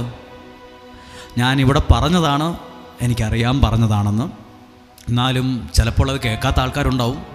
എന്നാൽ ഞാനത് പറയുവാണ്. രണ്ട് കാര്യങ്ങളുണ്ട്. ഒരു ഭർത്താവിന് അയാളുടെ ഭാര്യ ഒട്ടും ഇഷ്ടമല്ല. ഭാര്യയോട് എപ്പോഴും പറയും, നീ വീട്ടിൽ പോ, നീ പിണങ്ങിപ്പോക്കോ, ഇവിടെ നിൽക്കണ്ട, വേഗം പോക്കോ. ഇത് കേട്ട് മടുത്ത് ആ വ്യക്തി ചിന്തിച്ചു, ഞാൻ പോവുക, ഈ മനുഷ്യൻ എന്നെ വേണ്ട, നിന്നെ കൊണ്ട് എന്തിനു കൊള്ളാം, നിന്നെ കാണാൻ കൊള്ളത്തില്ല, നിനക്ക് പെരുമാറാൻ അറിയത്തില്ല. അങ്ങനെ ഇതിനെ പിണക്കി വീട്ടിൽ വിട്ടു. എന്നിട്ട് ഇവിടെയുള്ള പല തുണിക്കടകളിലും സെയിൽസ് ഗേളായിട്ട് പോയി ചോദിച്ചു. അതിൻ്റെ ഉടമസ്ഥരെ കണ്ട് ചോദിച്ചു, ഞാൻ തുണി എടുത്തു കൊടുക്കാൻ നിൽക്കട്ടെ. ഒരു സ്ഥലത്തും ജോലിക്കെടുക്കത്തില്ല. ഈ ആലയത്തിൽ പല പ്രാവശ്യവും കരഞ്ഞ കണ്ണുകളോടെ ഈ സ്റ്റെപ്പിറങ്ങി വന്ന് ഇതിനകത്ത് ഇരുന്നിട്ടുള്ള ആളാണ്. അപ്പോൾ ഇവിടെ നിന്ന് പ്രാർത്ഥിച്ചപ്പോൾ ആ വ്യക്തിയോട് ദൈവം സംസാരിച്ചു, നീ ഇസ്രായേലിൽ പോകാൻ നോക്കിക്കോ. ഞാനോ എന്നെ ഇവിടെയുള്ള തുണിക്കടയിൽ പോലും എടുത്തു കൊടുക്കാൻ എടുത്തിട്ടില്ല അച്ചു. എന്നെ ഇവിടെയുള്ള പല തുണിക്കടയിൽ സെയിൽസ് ഗേളായിട്ട് പോലും അവർക്ക് താല്പര്യമില്ല. എനിക്ക് ഭാഷ അറിയത്തില്ല. എൻ്റെ ഭർത്താവ് എന്നോട് പറയണത് കാണാൻ കൊള്ളൂലെന്നാണ്. നീ വീട്ടിൽ പോകാനാ പറയുന്നത്. കേട്ട് മടുത്തിട്ടാണ് ഞാൻ വന്നത്. ആ ഭർത്താവിന് ഭാര്യ ഇഷ്ടമല്ല. ആ ഭർത്താവിൻ്റെ അമ്മ പറയുന്നത്, നീ രാവിലെയും വൈകുന്നേരവും തീറ്റയാണ്, വെറുതെ ഇരുന്ന് തിന്നുകൊണ്ടിരിക്കുവാണ്, നിനക്ക് വല്ല പണിയെടുത്തുകൂടെ? മടുത്തിട്ട് ആ വ്യക്തി തിരിച്ചു വന്ന് ഇതിലേക്കൂടെ ഇവിടെയുള്ള പല തുണിക്കടലുകളിലും എടുത്തു കൊടുക്കാൻ ചോദിച്ചു. ഒരു ജോലിയും കിട്ടിയില്ല. അങ്ങനെയാണ് പ്രാർത്ഥിച്ചൊരു മെസ്സേജ് കൊടുക്കുന്നത്, നീ ഇസ്രായേലിൽ പോകണം. എനിക്കങ്ങനെയാണ് തോന്നുന്നത്. അങ്ങനെ ആ വ്യക്തി ഇസ്രായേലിലാണ്. ഇപ്പോൾ ആ ഭർത്താവ് പുറകെ നടക്കുക, അവളെ കൂട്ടിക്കൊണ്ടു വരാൻ. ഇപ്പോൾ അവളെ വീട്ടിൽ വന്ന് മിക്ക ദിവസവും ചോദിക്കുക, അവളോട് ഫോൺ വിളിക്കുമ്പോൾ ഒന്ന് എടുക്കാൻ പറ, ഒന്ന് മെസ്സേജ് നോക്കാൻ പറ, എൻ്റെ നമ്പർ ബ്ലോക്ക് ചെയ്ത് വച്ചിരിക്കുവാണ്. ഇപ്പം നിനക്കിഷ്ടമില്ലാത്തൊരാളായിരുന്നു, ഇപ്പം ഇഷ്ടമില്ലാത്തൊരാളിലൂടെയാണ് നിനക്കിപ്പോൾ തോന്നുന്നത് ഇനി അനുഗ്രഹമെല്ലാം ഉണ്ടാകുന്നതെന്ന്. നമ്മൾ ഇഷ്ടമില്ലാതെ കുറേ പേരെയൊക്കെ മാറ്റി അകറ്റി നിർത്തിയിട്ടില്ലേ, ആട്ടി ഓടിച്ചിട്ടില്ലേ, ഒക്കെ വലിയ കാര്യമാണ്. നിസ്സാരം. ഇറങ്ങിപ്പോകാൻ ആരോടും പറഞ്ഞേക്കല്ലേ. അവരിലൂടെ ആയിരിക്കും നിനക്കുള്ള അനുഗ്രഹങ്ങളെ ദൈവം ഇങ്ങനെ സമയാസമയങ്ങളിൽ കൊണ്ടുത്തരുന്നത്. പിടികിട്ടിയോ? മകൻ കല്യാണം കഴിച്ചു കൊണ്ടുവന്ന മകള് പല കാരണങ്ങളാലും ആട്ടി ഓടിച്ച ആ വീട്ടിലെ അമ്മ പറഞ്ഞു, ഞാൻ പള്ളിയിൽ പോകുമ്പോൾ നീ കൂടെ വന്നേക്കല്ല്, വീട്ടിൽ അതിഥികൾ വരുമ്പോൾ മുറിയിൽ നിന്ന് പുറത്തിറങ്ങിയേക്കല്ല്, ഞങ്ങളൊക്കെ ഇച്ചിരി എടുപ്പുള്ളവരാ, നിനക്ക് എടുപ്പില്ല, പവറില്ല, ഞങ്ങളൊക്കെ ഇച്ചിരി കളറൊക്കെ ഉള്ള കൂട്ടത്തില്ല, നിനക്ക് കളറില്ല, ഇതൊന്നും കഥയല്ല. പക്ഷെ ആ വീട്ടിലെ അമ്മയ്ക്കും പെൺമക്കളൊക്കെ ഉള്ളതാ. അവരെയാണ് എപ്പോഴും വിളിച്ചുകൊണ്ടിരിക്കുന്നത്. പക്ഷേ ഈ മകൻ കെട്ടിക്കൊണ്ട് വന്ന പെണ്ണിനെ എന്തോ ഇഷ്ടമില്ല. അവർ വെച്ച ഭക്ഷണം മാറ്റിയൊക്കെ വെക്കും, വേറെ ഭക്ഷണം ഉണ്ടാക്കി ഭക്ഷണം കഴിക്കും. ഇതൊക്കെ വലിയ ബുദ്ധിമുട്ടാണ്. രണ്ടടുപ്പ് പോലൊക്കെയാണ്. പക്ഷേ അമ്മയ്ക്ക് നടു ഉളുക്കിപ്പോയി, നടു വെട്ടിപ്പോയി, ഇല്ലേ? അങ്ങനെയല്ലേ പറയുന്നത്. ഇതൊന്നും പറ്റത്തില്ലാതായപ്പം എല്ലാം ചെയ്തു കൊടുത്തത് മകളല്ല. ആട്ടി ഓടിച്ച, പള്ളി വരുമ്പം ഞങ്ങളോടെ വന്നേക്കല്ല്, വീട്ടിൽ ആൾക്കാരൊക്കെ കയറി വരുമ്പോൾ നീ അങ്ങോട്ട് ഞെളിഞ്ഞ് ഫ്രണ്ടിൽ വന്നേക്കല്ല്. അന്നീ വന്നവരും കെട്ടിച്ചു വിട്ട മക്കൾ പോലും അവർക്കൊക്കെ തിരക്കുകളും പല ഡ്യൂട്ടികളും ഉണ്ടായിരുന്നു. പക്ഷെ അന്നേരം എല്ലാം ചെയ്തു കൊടുത്തതും നടത്തിയതും എഴുന്നേൽപ്പിച്ചതും എണ്ണയിട്ട് കൊടുത്തു ആട്ടി ഓടിച്ച മകളാണ്. അറിയത്തില്ല നമുക്ക്, നമ്മളിന്ന് ആട്ടി ഓടിച്ചവരായിരിക്കും നാളെ നമുക്ക് ഏറ്റവും വലിയൊരു അനുഗ്രഹമായി വരുന്നതെന്ന് തിരിച്ചറിയില്ല. ചിലർക്ക് പള്ളി ഇഷ്ടമല്ല, ചിലർക്ക് പള്ളിയിലച്ഛനെ ഇഷ്ടമല്ല. എനിക്ക് വെള്ള ഉടുപ്പുകാരെ ഒന്നും ഇഷ്ടമല്ല, എനിക്ക് ഈ പള്ളിയും പട്ടക്കാരെ ഇഷ്ടമല്ല. നിനക്കിഷ്ടമില്ലാത്ത പള്ളിയിൽ നിന്നായിരിക്കും നിൻ്റെ ലൈഫ് ഏറ്റവും കൂടുതൽ അനുഗ്രഹിക്കപ്പെടും. നിനക്കിഷ്ടമില്ലായിരിക്കും പള്ളിയിലും പള്ളിയിലച്ഛനെയും പട്ടക്കാരെയും ഒന്നും ഇഷ്ടമില്ലായിരിക്കും. അവരിലൂടെ ആയിരിക്കും ചിലപ്പോൾ നീ ആട്ടി ഓടിച്ച, നീ ചീത്ത പറഞ്ഞ, നീ ഉപേക്ഷിച്ച് കളഞ്ഞ, പിന്നെ ഇവർക്കൊക്കെ എന്ത് പണിയാവുള്ളൂ, ഇവർക്കൊക്കെ എന്നാ പണിയാവും, അവരിലൂടെ ആയിരിക്കും നാളുകളിൽ നിനക്കുള്ള അനുഗ്രഹത്തെ ദൈവം നിന്റെ കയ്യിൽ ഏൽപ്പിക്കുന്നത്. പറയാനൊക്കത്തില്ല. കാക്ക, വേറെ എത്രയോ നല്ല പക്ഷികളുണ്ടായിരുന്നു. കാണാൻ കൊള്ളുന്ന പക്ഷികളുണ്ട്, ശബ്ദം നല്ല പക്ഷികളുണ്ട്, സൗന്ദര്യമുള്ള പക്ഷികളുണ്ട്. ചത്തതും ചീഞ്ഞതിനെയും ചത്ത എലിയെയും ചീഞ്ഞ ഇറച്ചിയും കൊത്തിവലിക്കുന്ന മനുഷ്യൻ ആട്ടി ഓടിക്കുന്ന പക്ഷീനെ ഈ പുസ്തകത്തിനകത്ത് കൊണ്ട് വച്ചിട്ടുണ്ട്. ഏലിയായിക്ക് ഫുഡ് കൊടുക്കാൻ കാറ്ററിംഗുകാരെ ഏൽപ്പിച്ചത് കാക്കകളെയാണ്. ഒരു കാര്യം നിങ്ങളോട് പറയട്ടെ, എന്നെ നിങ്ങൾക്ക് ഇഷ്ടമുണ്ടാകില്ല, ഈ സ്ഥലം നിങ്ങൾക്ക് ഇഷ്ടമുണ്ടാകില്ല, ചിലപ്പോൾ ഇവിടുത്തെ എല്ലാ രീതികളും നിങ്ങൾക്ക് അംഗീകരിക്കാൻ കഴിയില്ല. പക്ഷെ നിങ്ങൾ ഇഷ്ടപ്പെടാത്ത ഈ സ്ഥലത്തു നിന്നായിരിക്കും നാളുകളിൽ നീ ഏറ്റവും കൂടുതൽ ചിലപ്പോൾ അനുഗ്രഹിക്കപ്പെടുക. എന്നെ വിമർശിച്ചവർ ഈ സ്ഥലത്ത് പ്രാർത്ഥന ചോദിച്ചിട്ടുണ്ട്. ഇവിടെ നിന്ന് ഇതൊക്കെ വെറും തട്ടിപ്പാട്, ഇതൊക്കെ ചുമ്മാ മനുഷ്യനെ കളിപ്പിക്കുന്ന പരിപാടിയാണെന്ന് പറഞ്ഞിറങ്ങി മുണ്ടും കയറ്റിക്കുത്തി പോയവർ അവരുടെ തലമുറകൾക്ക് വേണ്ടി പ്രാർത്ഥന ചോദിച്ചു വന്നിട്ടുണ്ട്. പോകാൻ വരട്ടെ, വിമർശിക്കാൻ വരട്ടെ, ഇത് വരുമാനമാർഗം അല്ല. അനുഗ്രഹ ധ്യാന കേന്ദ്രത്തിലെ ശുശ്രൂഷകൾ ഞങ്ങളുടെ വരുമാനമാർഗം, ഇത് ബിസിനസ് അല്ല. ഇവിടെ QR കോഡോ ബാങ്ക് അക്കൗണ്ടുകളോ ഒന്നും എവിടെയും ഒട്ടിച്ചു വെച്ചതായി കാണില്ല. ഇവിടെ നേർച്ചപ്പെട്ടികളുടെ വലിയ സമാഹാരം നിങ്ങൾ കാണില്ല. ഇത് ദൈവവചനം പ്രഘോഷിക്കുന്ന ഒരു സ്ഥലമാണ്. ഇന്നു വരെയും അപ്പുറത്തുനിന്ന് കടം മേടിച്ച് ഇവിടെ ശുശ്രൂഷ നടത്തേണ്ട ഒരു സാഹചര്യം ഉണ്ടായിട്ടില്ല. ശിഷ്യന്മാരോട് യേശു ചോദിച്ചില്ലേ, ഞാൻ നിങ്ങളെ ബഡിശീലയും വടിയും ഒരു ഉടുപ്പുമായി പറഞ്ഞു വിട്ടു, നിങ്ങൾക്ക് വല്ല കുറവുണ്ടായോ എന്ന് ചോദിച്ചപ്പോൾ അവർ 5 നിമിഷം ആലോചിക്കാതെ ശിഷ്യന്മാർ പറഞ്ഞു, ഞങ്ങൾക്കൊന്നിനും ഒരു കുറവും ഉണ്ടായിട്ടില്ല. അത് ഞങ്ങളുടെയും കൂടെ അനുഭവമാണ്. ഹല്ലേലൂയ. ഒരു കരം ഉയർത്തി ചേർന്ന് പറഞ്ഞ് ഹല്ലേലൂയ, ഹല്ലേലൂയ. ഇനി കേട്ടെ, കാക്കയോട് പാസ്റ്റ് ടെൻസിൽ എഴുതിയിട്ടുണ്ട്. കാക്കകളോട് ഏലിയ പറഞ്ഞില്ല, കാക്കയൊന്നും തരുന്നൊന്നും ഭക്ഷണം ഞാൻ കഴിക്കത്തില്ല, വല്ല രോഗം വരൂലേ കർത്താവേ. ഇനി അടുത്ത ഭാഗം വായിച്ച് കേൾക്കാം. അവൻ കർത്താവിന്റെ കൽപ്പന അനുസരിച്ച്, അതൊരു വലിയ വാക്കാണ്, ദൈവത്തിന്റെ വാക്കു കേട്ട്. അതൊരു നല്ല കാര്യമല്ലേ? ഏലിയ പറഞ്ഞില്ലല്ലോ, ഞാൻ ജോർദാൻ അക്കരെ അവിടെയുള്ള തോട്ടിൽ പോയി കിടക്കാൻ ഞാൻ എന്ത് തെറ്റ് ചെയ്തു, ഞാൻ എന്ത് തെറ്റ് ചെയ്തിട്ടാണ് കണ്ട കാക്കയൊക്കെ കൊത്തിക്കൊണ്ടിരുന്ന ഭക്ഷണം എന്നാ ധൈര്യത്തിന് ഞാൻ കഴിക്കും, ഞാൻ ആ പരിപാടിക്ക് നിൽക്കത്തില്ല, ഞാൻ ഇവിടെ എവിടെയെങ്കിലും ഇരുന്നോളാം, അവിടെ ആ വീട്ടുകാരെനിക്ക് ഫുഡ് തന്നോളും. ഇല്ല, ദൈവത്തിൻ്റെ വാക്കു കേട്ട് അനുസരിക്കാൻ തയ്യാറാകുന്നു. ദൈവത്തിൻ്റെ വാക്കു കേട്ട് അനുസരിക്കുന്നവരെ ദൈവം അനുഗ്രഹിക്കാതെ ഇരിക്കുകയില്ല. വിശ്വസിക്കുന്ന ദൈവത്തിൻ്റെ വാക്കു കേട്ട് ജോർദാന് കിഴക്കുള്ള കെരീത്ത് നീർച്ചാലിനരികെ ചെന്ന് എവിടെയും അല്ല പോയത്, ആ നിയോഗമുള്ള സ്ഥലത്ത് തന്നെ ചെന്നു. അവിടെയൊന്നും ഇരിക്കാൻ പറ്റില്ല, തോട്ടറമ്പിലൊന്നും ഇരിക്കാൻ പറ്റില്ല, തോട്ടിലെ വെള്ളമൊന്നും എനിക്ക് കഴിക്കാൻ പറ്റില്ല, കാക്ക കൊണ്ടു തരുന്ന കൊത്തിയതും മാന്തിയതൊന്നും ഞാൻ തിന്നത്തില്ലെന്നും പറഞ്ഞ് വേറെ ഒരു സ്ഥലത്ത് പോയിരുന്നല്ല. ദൈവം ആ പ്രവാചകന് കൊടുത്ത നിയോഗമുള്ള സ്ഥലത്ത് തന്നെ ആ മനുഷ്യൻ ചെന്നു നിന്നു. നിയോഗമുള്ള സ്ഥലത്താണ് യാത്ര പുറപ്പെട്ട നിങ്ങളും വന്നിരിക്കുന്നത്.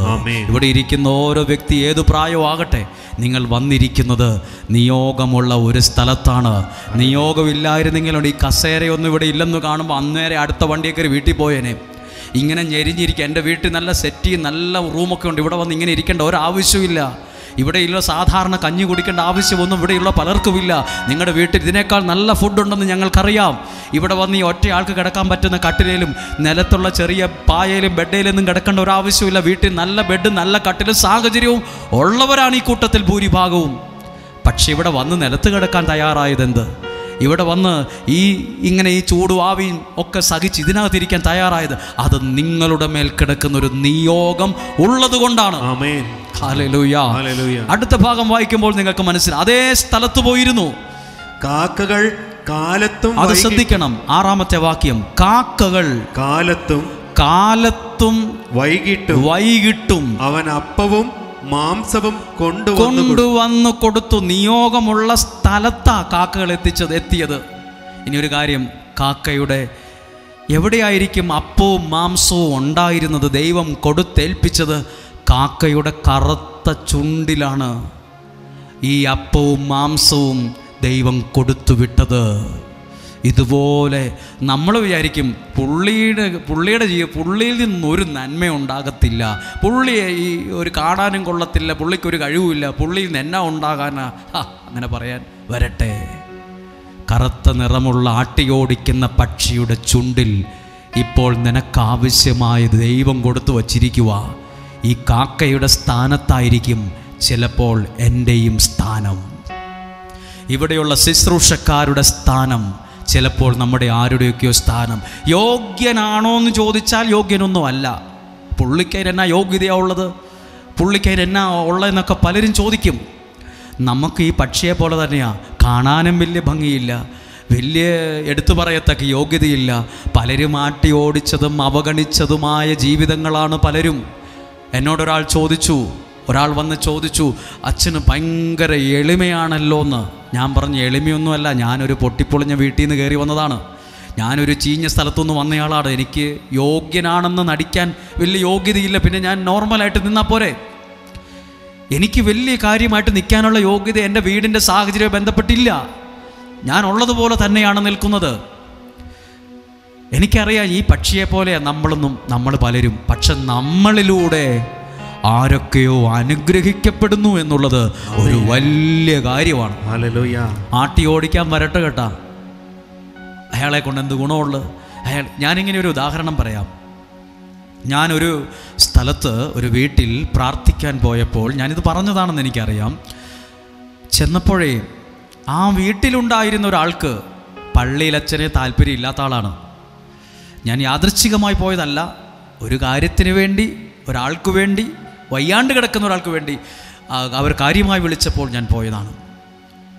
ഒരു കാര്യത്തിന് വേണ്ടി ആ വീട്ടിൽ ചെന്നപ്പോൾ ആ വീട്ടിലെ ഒരാൾ വേഗം വാതിലടച്ച് അകത്ത് കയറിയിരുന്നു. അവർക്ക് പള്ളിയിലച്ഛനെ ഇഷ്ടമല്ല. വേറൊരാൾ വന്ന് കയറിയപ്പോഴേ വേഗം പുറത്തേക്ക് ഇറങ്ങി പോയി.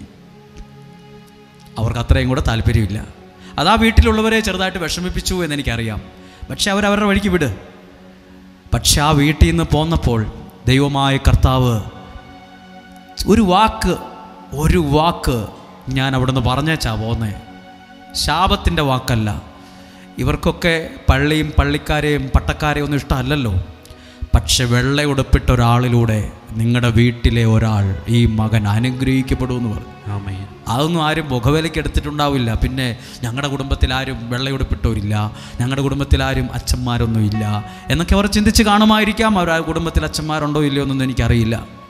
അവരെല്ലാ ദിവസവും പള്ളിയിൽ പോകുന്നവരും വലിയ ഭക്തരൊന്നും അല്ലതാനും, സാധാരണ പോലെ നിൽക്കുന്നവരാണ്. പക്ഷേ കുറച്ച് മാസങ്ങൾക്ക് ശേഷം അവരുടെ പള്ളിയിലെ അച്ഛൻ അവരുടെ വീട്ടിലേക്ക് ഫോൺ വിളിച്ച് ആ അമ്മയോട് ചോദിച്ചു, മകൻ അവിടെ ഉണ്ടോ, മോൻ അവിടെ ഉണ്ടോ അമ്മച്ചി? പറഞ്ഞു, അവനിവിടെ ഇല്ല, അവൻ പുറത്തേക്ക് പോയിരിക്കുവാണ്. അതെ, അവൻ വരുമ്പോൾ ചോദിക്ക്, ഇന്ന സ്ഥലത്തൊരു ജോലിയുടെ ഒരു കാര്യമുണ്ട്, പുറം രാജ്യത്താണ്, എൻ്റെ കുടുംബത്തിലെ ഒരാൾ അവിടെ ഉണ്ട്, അപ്പോൾ അവർ വിളിച്ച് ഒരു ജോലിക്ക് ഒരാളെ എടുക്കുന്നുണ്ട്, അവനോട് വേണമെങ്കിൽ നോക്കിയിട്ട് പോകാൻ ഉണ്ടെങ്കിൽ ആലോചിച്ചിട്ട് പറയാൻ. അപ്പോൾ ഞാനൊരു ദിവസം ഈ താഴത്തെ ചാപ്പലിൻ്റെ ജനലിൻ്റെ അവിടെ നിൽക്കുമ്പോൾ ഞാൻ ആ വീട്ടിൽ കണ്ട മകൻ താഴെ വാഹനങ്ങൾ പാർക്ക് ചെയ്യുന്ന സ്ഥലത്തൂടെ ആളെ അന്വേഷിച്ച് നടക്കുമ്പോൾ ഞാൻ വിളിച്ചു. എന്താ നോക്കുന്നതെന്ന് ചോദിച്ച്. 1 മിനിറ്റ് അച്ഛനെ കാണാനാണ്. അന്ന് വീട്ടിൽ വന്നപ്പോൾ അച്ഛനൊരു കാര്യം പറഞ്ഞില്ലായിരുന്നോ, വെള്ളയുടുപ്പിട്ട ഒരാളിലൂടെ ഒരു അനുഗ്രഹം വരുന്നു. ഞങ്ങളുടെ പള്ളിയിലെ അച്ഛൻ ഞാൻ ഒരു പരിചയമില്ല, ഞാൻ ഇടവക്കാരനാഥൻ അച്ഛനെ പോലും അറിയത്ത് പോലും കാണത്തില്ലായിരിക്കാം. പക്ഷേ എൻ്റെ അമ്മയെ വിളിച്ചിട്ട് പറഞ്ഞു, അച്ഛൻ്റെ കുടുംബത്തിലെ ആരോ ഒരാൾ ഇന്ന രാജ്യത്തുണ്ടെന്നും ആ രാജ്യത്തൊരു ജോലിയുടെ ഓഫറുണ്ട്, എന്നോട് ഞാൻ എന്നാ ചെയ്യേണ്ടത്? ചിലപ്പോൾ നിനക്കിഷ്ടമില്ലാത്ത ഒരാളിലൂടെ ആയിരിക്കും നിനക്കുള്ള അനുഗ്രഹങ്ങളെ ദൈവം വച്ച് നീട്ടിത്തരുന്നത്. ഒന്നും പറയാനൊക്കത്തില്ല, ആട്ടി ഓടിക്കാൻ വരട്ടെ. ചിലപ്പോൾ നിനക്ക് ഭാര്യയെ ഇഷ്ടമുണ്ടാകത്തില്ല, ചിലപ്പോൾ നിനക്ക് ഭർത്താവിനെ ഇഷ്ടമുണ്ടാകത്തില്ല. പക്ഷേ നീ ചിലപ്പോൾ ഭാര്യയോട് പറയും, ഇറങ്ങിപ്പോക്കോണം, വേഗം വീട്ടിൽ നിന്ന് പോക്കോണം, എവിടാന്ന് വെച്ചാൽ പോക്കോണം. അറിയത്തില്ല നിൻ്റെ നാളെ എങ്ങനെയാണെന്ന്. നീ ആട്ടി ഓടിച്ച നിൻ്റെ ജീവിത പങ്കാളിയായിരിക്കും നാളെ ഒരു സമയത്ത് നിന്നെ ചേർത്ത് പിടിക്കാനുണ്ടാവുക. നാളെ ഒരു പക്ഷേ ഭാര്യ ഭർത്താവ്, ഇയാളെന്നൊരു മനുഷ്യൻ, ഇയാളെ കൊണ്ട് എന്തിനു കൊള്ളാം. ഒരു പക്ഷേ നിനക്കൊരാവശ്യം വരുമ്പോൾ ഏറ്റവും കൂടുതൽ അനുഗ്രഹം നീ ഇന്ന് ആട്ടിയോടിച്ച ഈ കാക്ക എന്ന പക്ഷിയെയാണ്.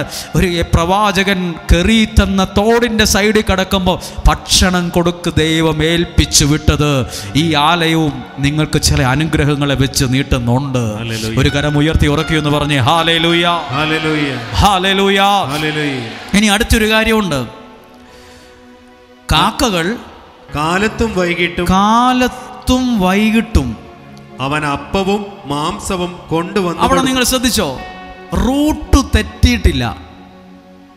എങ്ങോട്ട് ഈ കാക്കയ്ക്ക് എങ്ങനെ അറിയാം ഏലി ആരാ, ഏലീഷ ആരാ, ജെറമി ആരാന്ന് കാക്കയ്ക്ക് എങ്ങനെ അറിയാം?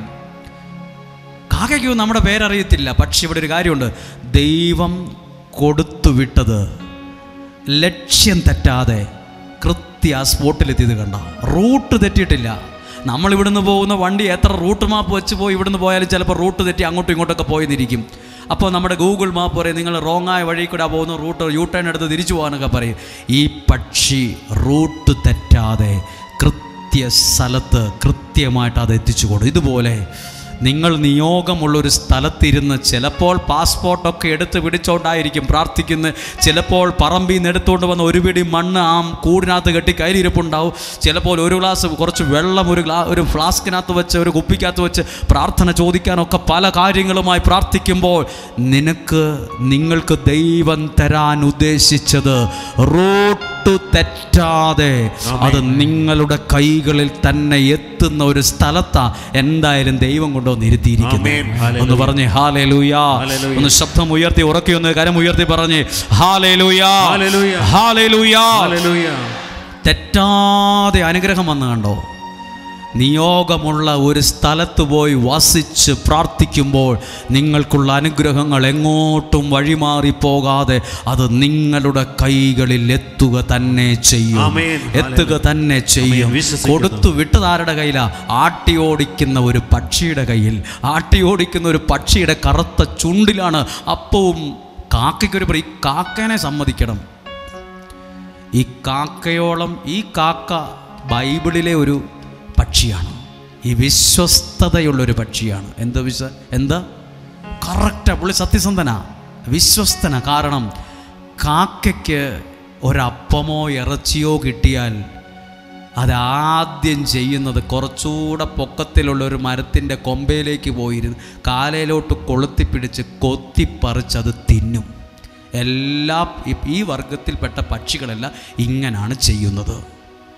പക്ഷെ ഇവിടെ നോക്ക്, ദൈവം കൊടുത്തൊരു നിയോഗം അത് കൊത്തിപ്പറിച്ച് തിന്നു എന്നല്ല, അതിൻ്റെ സ്മെല്ലും രുചിയും കിട്ടിയപ്പം അതങ്ങ് വിഴുങ്ങിന്നല്ല, അതൊരു തരി പോലും കൊത്തി അതിൻ്റെ വയറ്റിലാക്കി എന്നല്ല, അതെത്തേണ്ട സ്ഥലത്ത് സുരക്ഷിതമായൊരു കേടുപോലും എത്തിച്ചു കൊടുത്തു, കേടില്ലാതെ. അതൊരു പാഠമാകട്ടോ. നിയോഗത്തോടെ അനുഗ്രഹയിൽ വരുന്ന ഒരാൾക്കും അനുഗ്രഹം ദൈവം നിഷേധിക്കുകയില്ല. ഒരാളുടെ ജീവിതത്തിലും ദൈവാനുഗ്രഹം കിട്ടാതെ പോവുകയില്ല. കാലത്തും വൈകിട്ടും എന്ന പോലെ ഉചിതമായ സമയങ്ങളിൽ ദൈവം നിങ്ങളിൽ ഇടപെട്ടുകൊണ്ടിരിക്കും. ഉചിതമായ സമയങ്ങളിൽ, ഉചിതമായ സമയങ്ങളിൽ. ഹല്ലേലൂയ. ഒരു നിമിഷം മടുപ്പും ക്ഷീണവും ഇല്ലെങ്കിൽ, പിണക്കമില്ലെങ്കിൽ ഒന്ന് എഴുന്നേറ്റ് നിൽക്കുമോ? കസേരയിൽ ഇരിക്കുന്നവർക്ക് പാടില്ല, പക്ഷേ നിലത്തിരിക്കുന്നവർക്ക് അത് പാടാണ്. എങ്കിലും നിങ്ങളെ സമ്മതിച്ചിരിക്കുന്നു. നിങ്ങളിങ്ങനെയൊക്കെ ത്യാഗത്തോടെ വചനം കേൾക്കുന്നല്ലോ. എല്ലാ കണ്ണുകളും അടച്ച് 2 പ്രാവശ്യം കേട്ടല്ലോ ഇത് എന്നോർത്ത് ഭാരപ്പെടണ്ട. ഇവിടെ നിൽക്കുന്ന നമ്മളൊക്കെ ചിലപ്പോൾ മാതാപിതാക്കളെന്ന നിലയിൽ ഈ പക്ഷിയെപ്പോലെയാണ്. നമ്മളിലൂടെയാ പ്രിയപ്പെട്ടവരെ ചില ആളുകൾ ആ നാളുകളിൽ അനുഗ്രഹിക്കപ്പെടാൻ പോകുന്നത്. ഭാര്യ ഭർത്താവിലൂടെയും, ഭർത്താവ് ഭാര്യയിലൂടെയും, മക്കൾ മാതാപിതാക്കളുടെയും, മാതാപിതാക്കൾ മക്കളിലൂടെയും, പ്രാർത്ഥിക്കുന്ന ഒരു മനുഷ്യനിലൂടെയൊക്കെ ആയിരിക്കും നിന്റെ കുടുംബം അനുഗ്രഹിക്കപ്പെടുന്നത്. ആട്ടിയോടിക്കുന്ന ഒരു പക്ഷി ഇങ്ങനെ ഒരു കാര്യമൊക്കെ ഉണ്ടാകുമെന്ന് ആരെങ്കിലും സ്വപ്നത്തിൽ വിചാരിച്ചോ? സ്വപ്നത്തിൽ വിചാരിച്ചോ? ഇതിനതിന് കാണാൻ പോലും കൊള്ളത്തില്ല, ഇതിൻ്റെ കളറ് കൊള്ളത്തില്ല. കാല് കറുത്തിരിക്കുന്നു, തൂവൽ കറുത്തിരിക്കുന്നു, തലയും കഴുത്തും ചുണ്ടും കറുത്തിരിക്കുന്നു. ഇതിന് ഭംഗിയുള്ള ഒരു ഭാഗവുമില്ല. ഇതിൻ്റെ ശബ്ദമോ നായ്ക്കൾക്ക് പോലും ഇഷ്ടവുമല്ല. മനുഷ്യൻ ആട്ടി ഓടിക്കുന്ന പക്ഷിയിൽ നിന്ന്, പക്ഷെ ആ പക്ഷിയെയാ ദൈവം തെരഞ്ഞെടുത്തതെങ്കിൽ പാപിയായ, കുറവുള്ള, ചെളി പറ്റിയ, അഴുക്കുള്ള എന്നെയായിരിക്കും ദൈവം ഇന്ന് തെരഞ്ഞെടുക്കുക. കുറവുള്ള, തെറ്റുകളുള്ള, വീഴ്ചകളുള്ള, ചെളി പറ്റിയ, അഴുക്ക് പറ്റിയ എന്നെയായിരിക്കും ദൈവം ചില കാര്യങ്ങൾക്ക് നിയോഗിക്കുക. ആരും ചിന്തിക്കരുത് എന്നെയൊന്നും ദൈവം തെരഞ്ഞെടുക്കത്തില്ല, ഞാൻ കൊള്ളത്തില്ല, പറഞ്ഞു മാറി പോകരുത്. പിന്നെ ഒരു കാര്യമുണ്ട്, എഴുന്നേറ്റ് നിൽക്കുമ്പോൾ ഓർത്ത് ആരെ ആട്ടി ഓടിച്ചേക്കല്ലേ. പിന്നെ നിന്നിക്കോളൂ, നീ വേഗം വീട്ടിൽ പോക്കോ, നീ നിൻ്റെ കാര്യം നോക്കിപ്പോക്കോ. ഇന്നൊക്കെ പറഞ്ഞ വാക്കുകൾ അത് ചില മനുഷ്യൻ്റെ മനസ്സിൽ അത് ചാട്ടുളി പോലെ വന്നാ കയറിയിരിക്കുന്നേ. ചില അസ്ത്രം യേശുവിൻ്റെ വിലാപ്പുറത്ത് കുന്തം കൊണ്ട് കുത്തിയതുപോലെയാ ചില മനുഷ്യർ പറഞ്ഞ വാക്ക് വന്ന് കയറിയത്. നിന്നെ കാണാൻ കൊള്ളത്തില്ല, നീ വേഗം വീട്ടിൽ പോക്കോണം, നിൻ്റെ ആവശ്യം ഇവിടെ ഇല്ല, നീ ഞങ്ങൾ വരുമ്പോൾ മുറ്റത്തേക്കൊന്നും കയറി വന്നേക്കല്ല, ഞങ്ങൾ 7:30 കുർബാനയ്ക്ക് പോകും, നീ 2ാമത്തെ കുർബാനയ്ക്ക് പോയാൽ മതി, ഞങ്ങളുടെ വീട്ടിൽ അതിഥികൾ വരുമ്പോൾ ആകെ റൂം അടിച്ച് അകത്തിരുന്നോണം, നിനക്ക് കാണാൻ കൊള്ളത്തില്ല, നിനക്ക് കുഞ്ഞുങ്ങളെ തരാനുള്ള കഴിവില്ല, എന്തെല്ലാം കാര്യങ്ങൾ കേട്ട് യേശുവിൻ്റെ വിലാപ്പുറത്ത് കുന്തം കൊണ്ട് കുത്തിയതുപോലെ വാക്കുകൾ കൊണ്ട് മുറിഞ്ഞ മനുഷ്യർ എന്നെ കേൾക്കുന്നുണ്ട്. ഒരു നിമിഷം കണ്ണുകളെ അടച്ച്, നിങ്ങളെ ഒരു അനുഗ്രഹമാകും കേട്ടോ. നിങ്ങൾ ആർക്കൊക്കെയോ ഒരു അനുഗ്രഹമാകും കേട്ടോ. ഈ പ്രാർത്ഥിച്ച പ്രാർത്ഥന വെറുതെ ആകില്ല കേട്ടോ. ഈ ആരാധന വെറുതെ ആകില്ല കേട്ടോ. ഈ പാടിയ പാട്ടുകളൊന്നും വെറുതെ ആകത്തില്ല. ഹല്ലേലൂയ. ഏലീശ മരിച്ചു, ഏലീശയെ അടക്കം ചെയ്ത് ഏലീശയുടെ ശരീരം ചീഞ്ഞ അസ്ഥി മാത്രമേ ആ കുഴിയിൽ ഉണ്ടായിരുന്നുള്ളൂ. അതിലെ ശവസംസ്കാരം നടന്നു പോകുമ്പോൾ ഒരു കൂട്ടം ആളുകൾ ആക്രമിക്കാൻ വരുന്നത് കണ്ട് അവർ ചുമന്നുകൊണ്ട് പോയ ബോഡി, ശരീരം വലിച്ചെറിഞ്ഞപ്പോൾ ചെന്ന് വീണത് ഏലീശായുടെ കുഴി, ഏലീശ അടക്കം ചെയ്ത സിമിത്തേരില ചെന്ന് വീണത്. ബൈബിളിൽ എഴുതിയിരിക്കുക, ഏലീശായുടെ അസ്ഥിയെ തൊട്ടപ്പോൾ ജഡം എഴുന്നേറ്റു നിന്നു. ആരും പ്രതീക്ഷിച്ചില്ല. ചില കാര്യങ്ങൾ, ചില പ്രാർത്ഥനയുള്ള മനുഷ്യരോട് അടുക്കുമ്പോൾ നീ ഉയർത്തെഴുന്നേൽക്കും. ചില പ്രാർത്ഥനയുള്ള സ്ഥലത്ത് നീ ചെല്ലുമ്പോൾ നിന്റെ ജീവിതം മാറാൻ തുടങ്ങും. നിന്റെ സാമ്പത്തികം ഉയർത്തെഴുന്നേൽക്കും, നിന്റെ വിദ്യാഭ്യാസം ഉയർത്തെഴുന്നേൽക്കും, നിന്റെ ആത്മീയ സ്ഥിതികൾ ഉയർത്തെഴുന്നേൽക്കും, നിന്റെ ആത്മീയ ജീവിതം ഉയർത്തെഴുന്നേൽക്കും. അത് ഉയർത്തെഴുന്നേൽക്കുമെന്നൊന്നും ആരും ചിന്തിച്ചിട്ട് പോലും കാണത്തില്ല. പക്ഷെ വിചാരിക്കാത്ത കാര്യങ്ങൾ അത്ഭുതമായി സംഭവിക്കും. ഏലിയ പോലും വിചാരിച്ചില്ല, കറുത്ത പക്ഷി ആട്ടി ഓടിക്കുന്ന ഈ പക്ഷിയിലൂടെ എന്നാ ഉണ്ടാകാനാ, എന്നാ നന്മയുണ്ടാകാനാ. നീ പ്രതീക്ഷിക്കാത്ത വ്യക്തികളിൽ നിന്ന് നാളുകളിൽ നീ ഏറ്റവും കൂടുതൽ അനുഗ്രഹിക്കപ്പെടും. ഒരുപക്ഷെ നിനക്ക് പള്ളി ഇഷ്ടമില്ല, പാട്ടക്കാരെ ഇഷ്ടമല്ല, പ്രാർത്ഥന ഇഷ്ടമല്ല, വചനം ഇഷ്ടമല്ല, പാട്ടുകാർ ഇഷ്ടമില്ല, ഒതൊന്നും ഇഷ്ടമില്ലായിരിക്കും. ഇന്ന് ഇഷ്ടമില്ലെന്ന് പറയുന്നതിലൂടെ ആയിരിക്കും നാളെ നിനക്കുള്ള ഏറ്റവും നന്മകൾ കയറി വരുന്നതെങ്കിലോ ഒന്നും പറയാൻ ഒക്കത്തില്ല. അത് ദൈവത്തിന്റെ പദ്ധതിയാണ്. ഒരു നിമിഷം ആ കരങ്ങളെ ഉയർത്തിപ്പിടിച്ച്, ശബ്ദത്തെ ഉയർത്തി ഒന്ന് സ്തുതിച്ച് പ്രാർത്ഥിച്ച്, ദൈവത്തിന്റെ കരങ്ങളിൽ ഏൽപ്പിച്ചൊന്ന് സ്തുതിച്ച് പ്രാർത്ഥിച്ച്,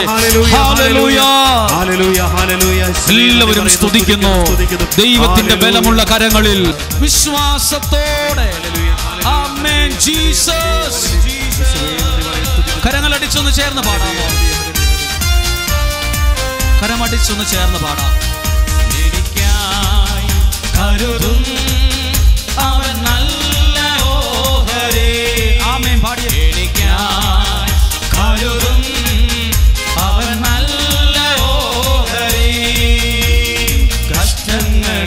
നല്ല തുണയേശു കണ്ണുനീരവൻ തുടയ്ക്കും. കഷ്ടങ്ങളിൽ നല്ല തുണയേശു കണ്ണുനീരവൻ തുടയ്ക്കും.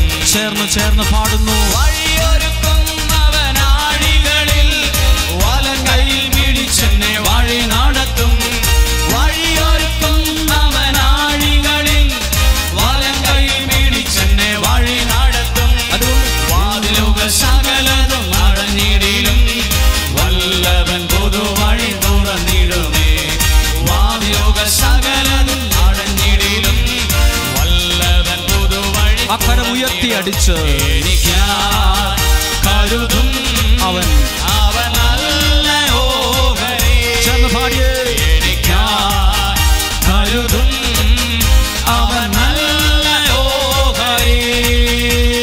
കഷ്ടങ്ങളിൽ നല്ല തുണയേശു കണ്ണുനീരവൻ തുടയ്ക്കും. കഷ്ടങ്ങളിൽ നല്ല തുണയേശു കണ്ണുനീരവൻ തുടയ്ക്കും. കരങ്ങൾ താഴ്ത്തി അടിച്ച് വഴിയൊരുക്കും അവനാഴികളിൽ വലം കൈയിൽ പിടിച്ചെന്നെ വഴി നടത്തും. വഴിയൊരുക്കും അവനാഴികളിൽ വലം കൈയിൽ പിടിച്ചെന്നെ വഴി നടത്തും. വാതിലുകൾ സകലതും അടഞ്ഞിടിലും വല്ലവൻ പൊതുവഴി തുറന്നിടുമേ. വാതിലുകൾ സകലതും അടഞ്ഞിടിലും വല്ലവൻ പൊതുവഴി തുറന്നിടുമേ. കരുതും അവൻ നല്ല ഓഹരി. പാടാമോ? കരുതും അവൻ നല്ല ഓഹരി. കഷ്ടങ്ങളിൽ നല്ല തുണയേശു കണ്ണുനീരവൻ തുടയ്ക്കും. കഷ്ടങ്ങളിൽ നല്ല തുണയേശു കണ്ണുനീരവൻ തുടയ്ക്കും. കഷ്ടങ്ങളിൽ നല്ല തുണയേശു കണ്ണുനീരവൻ തുടയ്ക്കും. ആമേൻ. ആ കണ്ണുകളടച്ച് ആ കരങ്ങളെ ഹൃദയത്തോട് ചേർത്ത് വയ്ക്കണം. എന്നിട്ട് ഇന്ന് കേട്ട വചനം അതെനിക്കുള്ളതാ. ആരും വിചാരിച്ചില്ല ഈ പക്ഷിയിലൂടെ ഒരു നന്മ ഇങ്ങനെ വീട്ടിൽ വരുമെന്ന്. നിങ്ങളായിരിക്കുന്ന സ്ഥലത്ത് നിങ്ങൾ വിചാരിക്കാത്ത ചില വ്യക്തികളിലൂടെ ആയിരിക്കും കുഞ്ഞെ നീ ദൈവത്താൽ അനുഗ്രഹിക്കപ്പെടുന്നത്. ആട്ടി ഓടിക്കാൻ വരട്ടെ, ഇങ്ങനെയുള്ളവരൊന്നും വരണ്ട, വീട്ടിൽ വരണ്ട, ഇവനൊന്നും ഒന്നും ഒരു ഗുണവുമില്ല എന്ന് പറയാൻ വരട്ടെ. നമ്മളിഷ്ടപ്പെടാത്ത, നമ്മൾ ആട്ടി ഓടിക്കുന്ന ചില വ്യക്തികൾ നമുക്ക് ഏറ്റവും വിലപ്പെട്ടവരാകും. സമയാസമയങ്ങളിൽ ദൈവത്തിൽ നിന്നുള്ള അനുഗ്രഹങ്ങളെ കൊണ്ടുവരുന്നത് അവരായിരിക്കും. നമ്മൾ ഇഷ്ടമില്ലെന്ന് പറഞ്ഞവരായിരിക്കും ചില സമയങ്ങളിൽ നമുക്ക് ഏറ്റവും അനുഗ്രഹമാകുന്നത്. എപ്പോഴും അങ്ങനെ നമ്മൾ പ്രാർത്ഥനക്കാരെ പലർക്കും ഇഷ്ടമല്ല, പക്ഷെ അയാളുടെ ഒരു പ്രതിസന്ധി നമ്മളായിരിക്കും അയാൾക്ക് ഏറ്റവും അനുഗ്രഹമാകുന്നത്. ഇല്ലേ? ഒരു പ്രശ്നം വരുമ്പോൾ ഫോൺ എടുക്കുന്നത് MLA വിളിക്കണമെന്ന് ഓർത്തിട്ടല്ല, ആ പ്രാർത്ഥിക്കുന്ന പുള്ളീനെ വിളിച്ചാൽ കിട്ടുവാവോ. എൻ്റെ നമ്പർ ചോദിക്കുന്ന ആളുകളുണ്ട്, പുള്ളിയുടെ നമ്പർ ഒന്ന് കിട്ടുവാ. MLA വിളിച്ചാൽ പോരെ, MP വിളിച്ചാൽ പോരെ, രാഷ്ട്രീയക്കാരെ വിളിച്ചാൽ പോരെ? അല്ല, ചില സമയത്ത് ഏലീശായുടെ അസ്ഥി അവിടെ വേണമെന്ന് പറഞ്ഞ പോലെ ചില ആൾക്കാർ, ദൈവാനുഗ്രഹമുള്ള ചിലരെ ഒന്ന് ചേർന്ന് നിൽക്കണം, നല്ല പിടിച്ചു നിൽക്കാൻ പറ്റത്തുള്ളൂ. ആ ഏലീശായുടെ അസ്ഥിയെ വന്ന് തൊട്ടപ്പോൾ അവിടെ വലിയ ശുശ്രൂഷയൊന്നും നടന്നില്ല, വലിയ ആരാധനയൊന്നും നടന്നില്ല. ടച്ച് ചെയ്തപ്പം മരിച്ച് അടക്കാൻ കൊണ്ടുപോയവൻ എഴുന്നേറ്റു നിന്നു. അതേ അനുഭവം ഈ പള്ളിയിൽ വന്ന പലർക്കും ഉണ്ട്. ഇവിടെ വന്ന പലരുടെയും അനുഭവം ഇത്. ഏതോ കുഴിയെ ചീഞ്ഞു പോകേണ്ടതാ, പക്ഷെ എഴുന്നേറ്റ് നിന്നത്, ഇന്ന് അനുഗ്രഹത്തോടെ നിൽക്കുന്നത് ഞങ്ങളിവിടെ വന്ന് പ്രാർത്ഥിച്ചിട്ടാ. ഈ ഒരു അനുഗ്രഹമാ, ഈ വചനമാന്നൊക്കെ പറയുന്ന ഒത്തിരി നല്ല മനുഷ്യരുണ്ട്. ഹല്ലേലൂയ. ആട്ടിയോടിച്ച കാക്കയുടെ ചുണ്ടില ദൈവം അപ്പവും കറിയും വെച്ച് കൊടുത്ത് വിട്ടേന്ന് ഓർക്കണം. ആ കൊടുത്ത വിട്ട ദൈവത്തിൻ്റെ മനസ്സോർക്കുക. ആ കാക്കയുടെ ചുണ്ടിൽ അത് കൃത്യം റൂട്ട് തെറ്റാതെ അങ്ങോട്ടും ഇങ്ങോട്ടും പോയി ഏതെങ്കിലും മരത്തിൽ പോയി കൊത്തി തിന്നാതെ അത് കൃത്യം ഏലിയായുടെ അടുത്ത് ഇവിടെ ഇരുന്ന് അകത്തോ പുറത്തോ താഴെയോ വരാന്തയിലോ നിങ്ങൾ പ്രാർത്ഥിക്കുന്ന നിങ്ങളിൽ ചില അനുഗ്രഹങ്ങൾ വഴി തെറ്റാതെ, റൂട്ട് തെറ്റാതെ ആയിരിക്കുന്ന കസേരയെ തന്നെ എത്തിക്കും.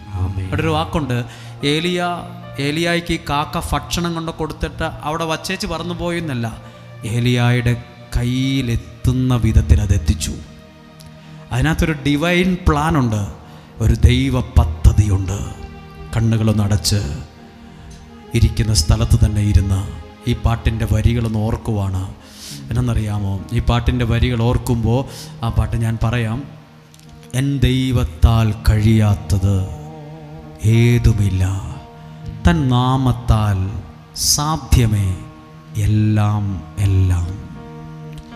എൻ ദൈവത്താൽ കഴിയാത്തത് ഏതുമില്ല, പിന്നെയോ തൻ നാമത്താൽ സാധ്യമേ എല്ലാം എല്ലാം. പിടികിട്ടിയെങ്കിൽ ഒന്ന് ചേർന്ന് പാടിയേ. എൻ ദൈവത്താൽ കഴിയാത്തത് ഏതുമില്ല, തൻ നാമത്താൽ സാധ്യമേ എല്ലാം എല്ലാം. ചൊല്ലില്ലെല്ലാമാകും, ഇല്ല വേറില്ല നാമം, വന്മതിൽ പോലുള്ള ദുഃഖവും വൻകരത്താൽ നീങ്ങിടും. നേരിൻ്റെ വഴിയെ നടന്ന നന്മകൾ ദിനവും നൽകുമേ. വിശ്വസ്തൻ നീതിമാൻ സർവത്തിൻ നായകൻ. പറഞ്ഞേ, വിശ്വസ്തൻ നീതിമാൻ സർവത്തിൻ നായകൻ. എൻ ദൈവത്താൽ കഴിയാത്തത് ഏതുമില്ല, തൻ നാമത്താൽ സാധ്യമേ. പറഞ്ഞേ, എല്ലാം എല്ലാം. കണ്ണുകളടച്ച് പ്രാർത്ഥിക്കുമ്പോൾ ആരെയും അവഗണിക്കല്ല് കേട്ടോ, ആരെയും ആട്ടി ഓടിക്കല്ല് കേട്ടോ, ആരെയും വിഷമിപ്പിക്കരുത് കേട്ടോ. കാരണം അവരിലൂടെയാണെങ്കിലോ നാളുകളിൽ സമയാസമയങ്ങളിൽ നീ അനുഗ്രഹിക്കപ്പെടുന്നത്. പ്രതീക്ഷിക്കാത്ത വ്യക്തികളായിരിക്കും നിനക്ക് ഏറ്റവും അനുഗ്രഹമുള്ള ആൾക്കാരായി മാറുന്നത്. ദൈവം സഹായിക്കട്ടെ.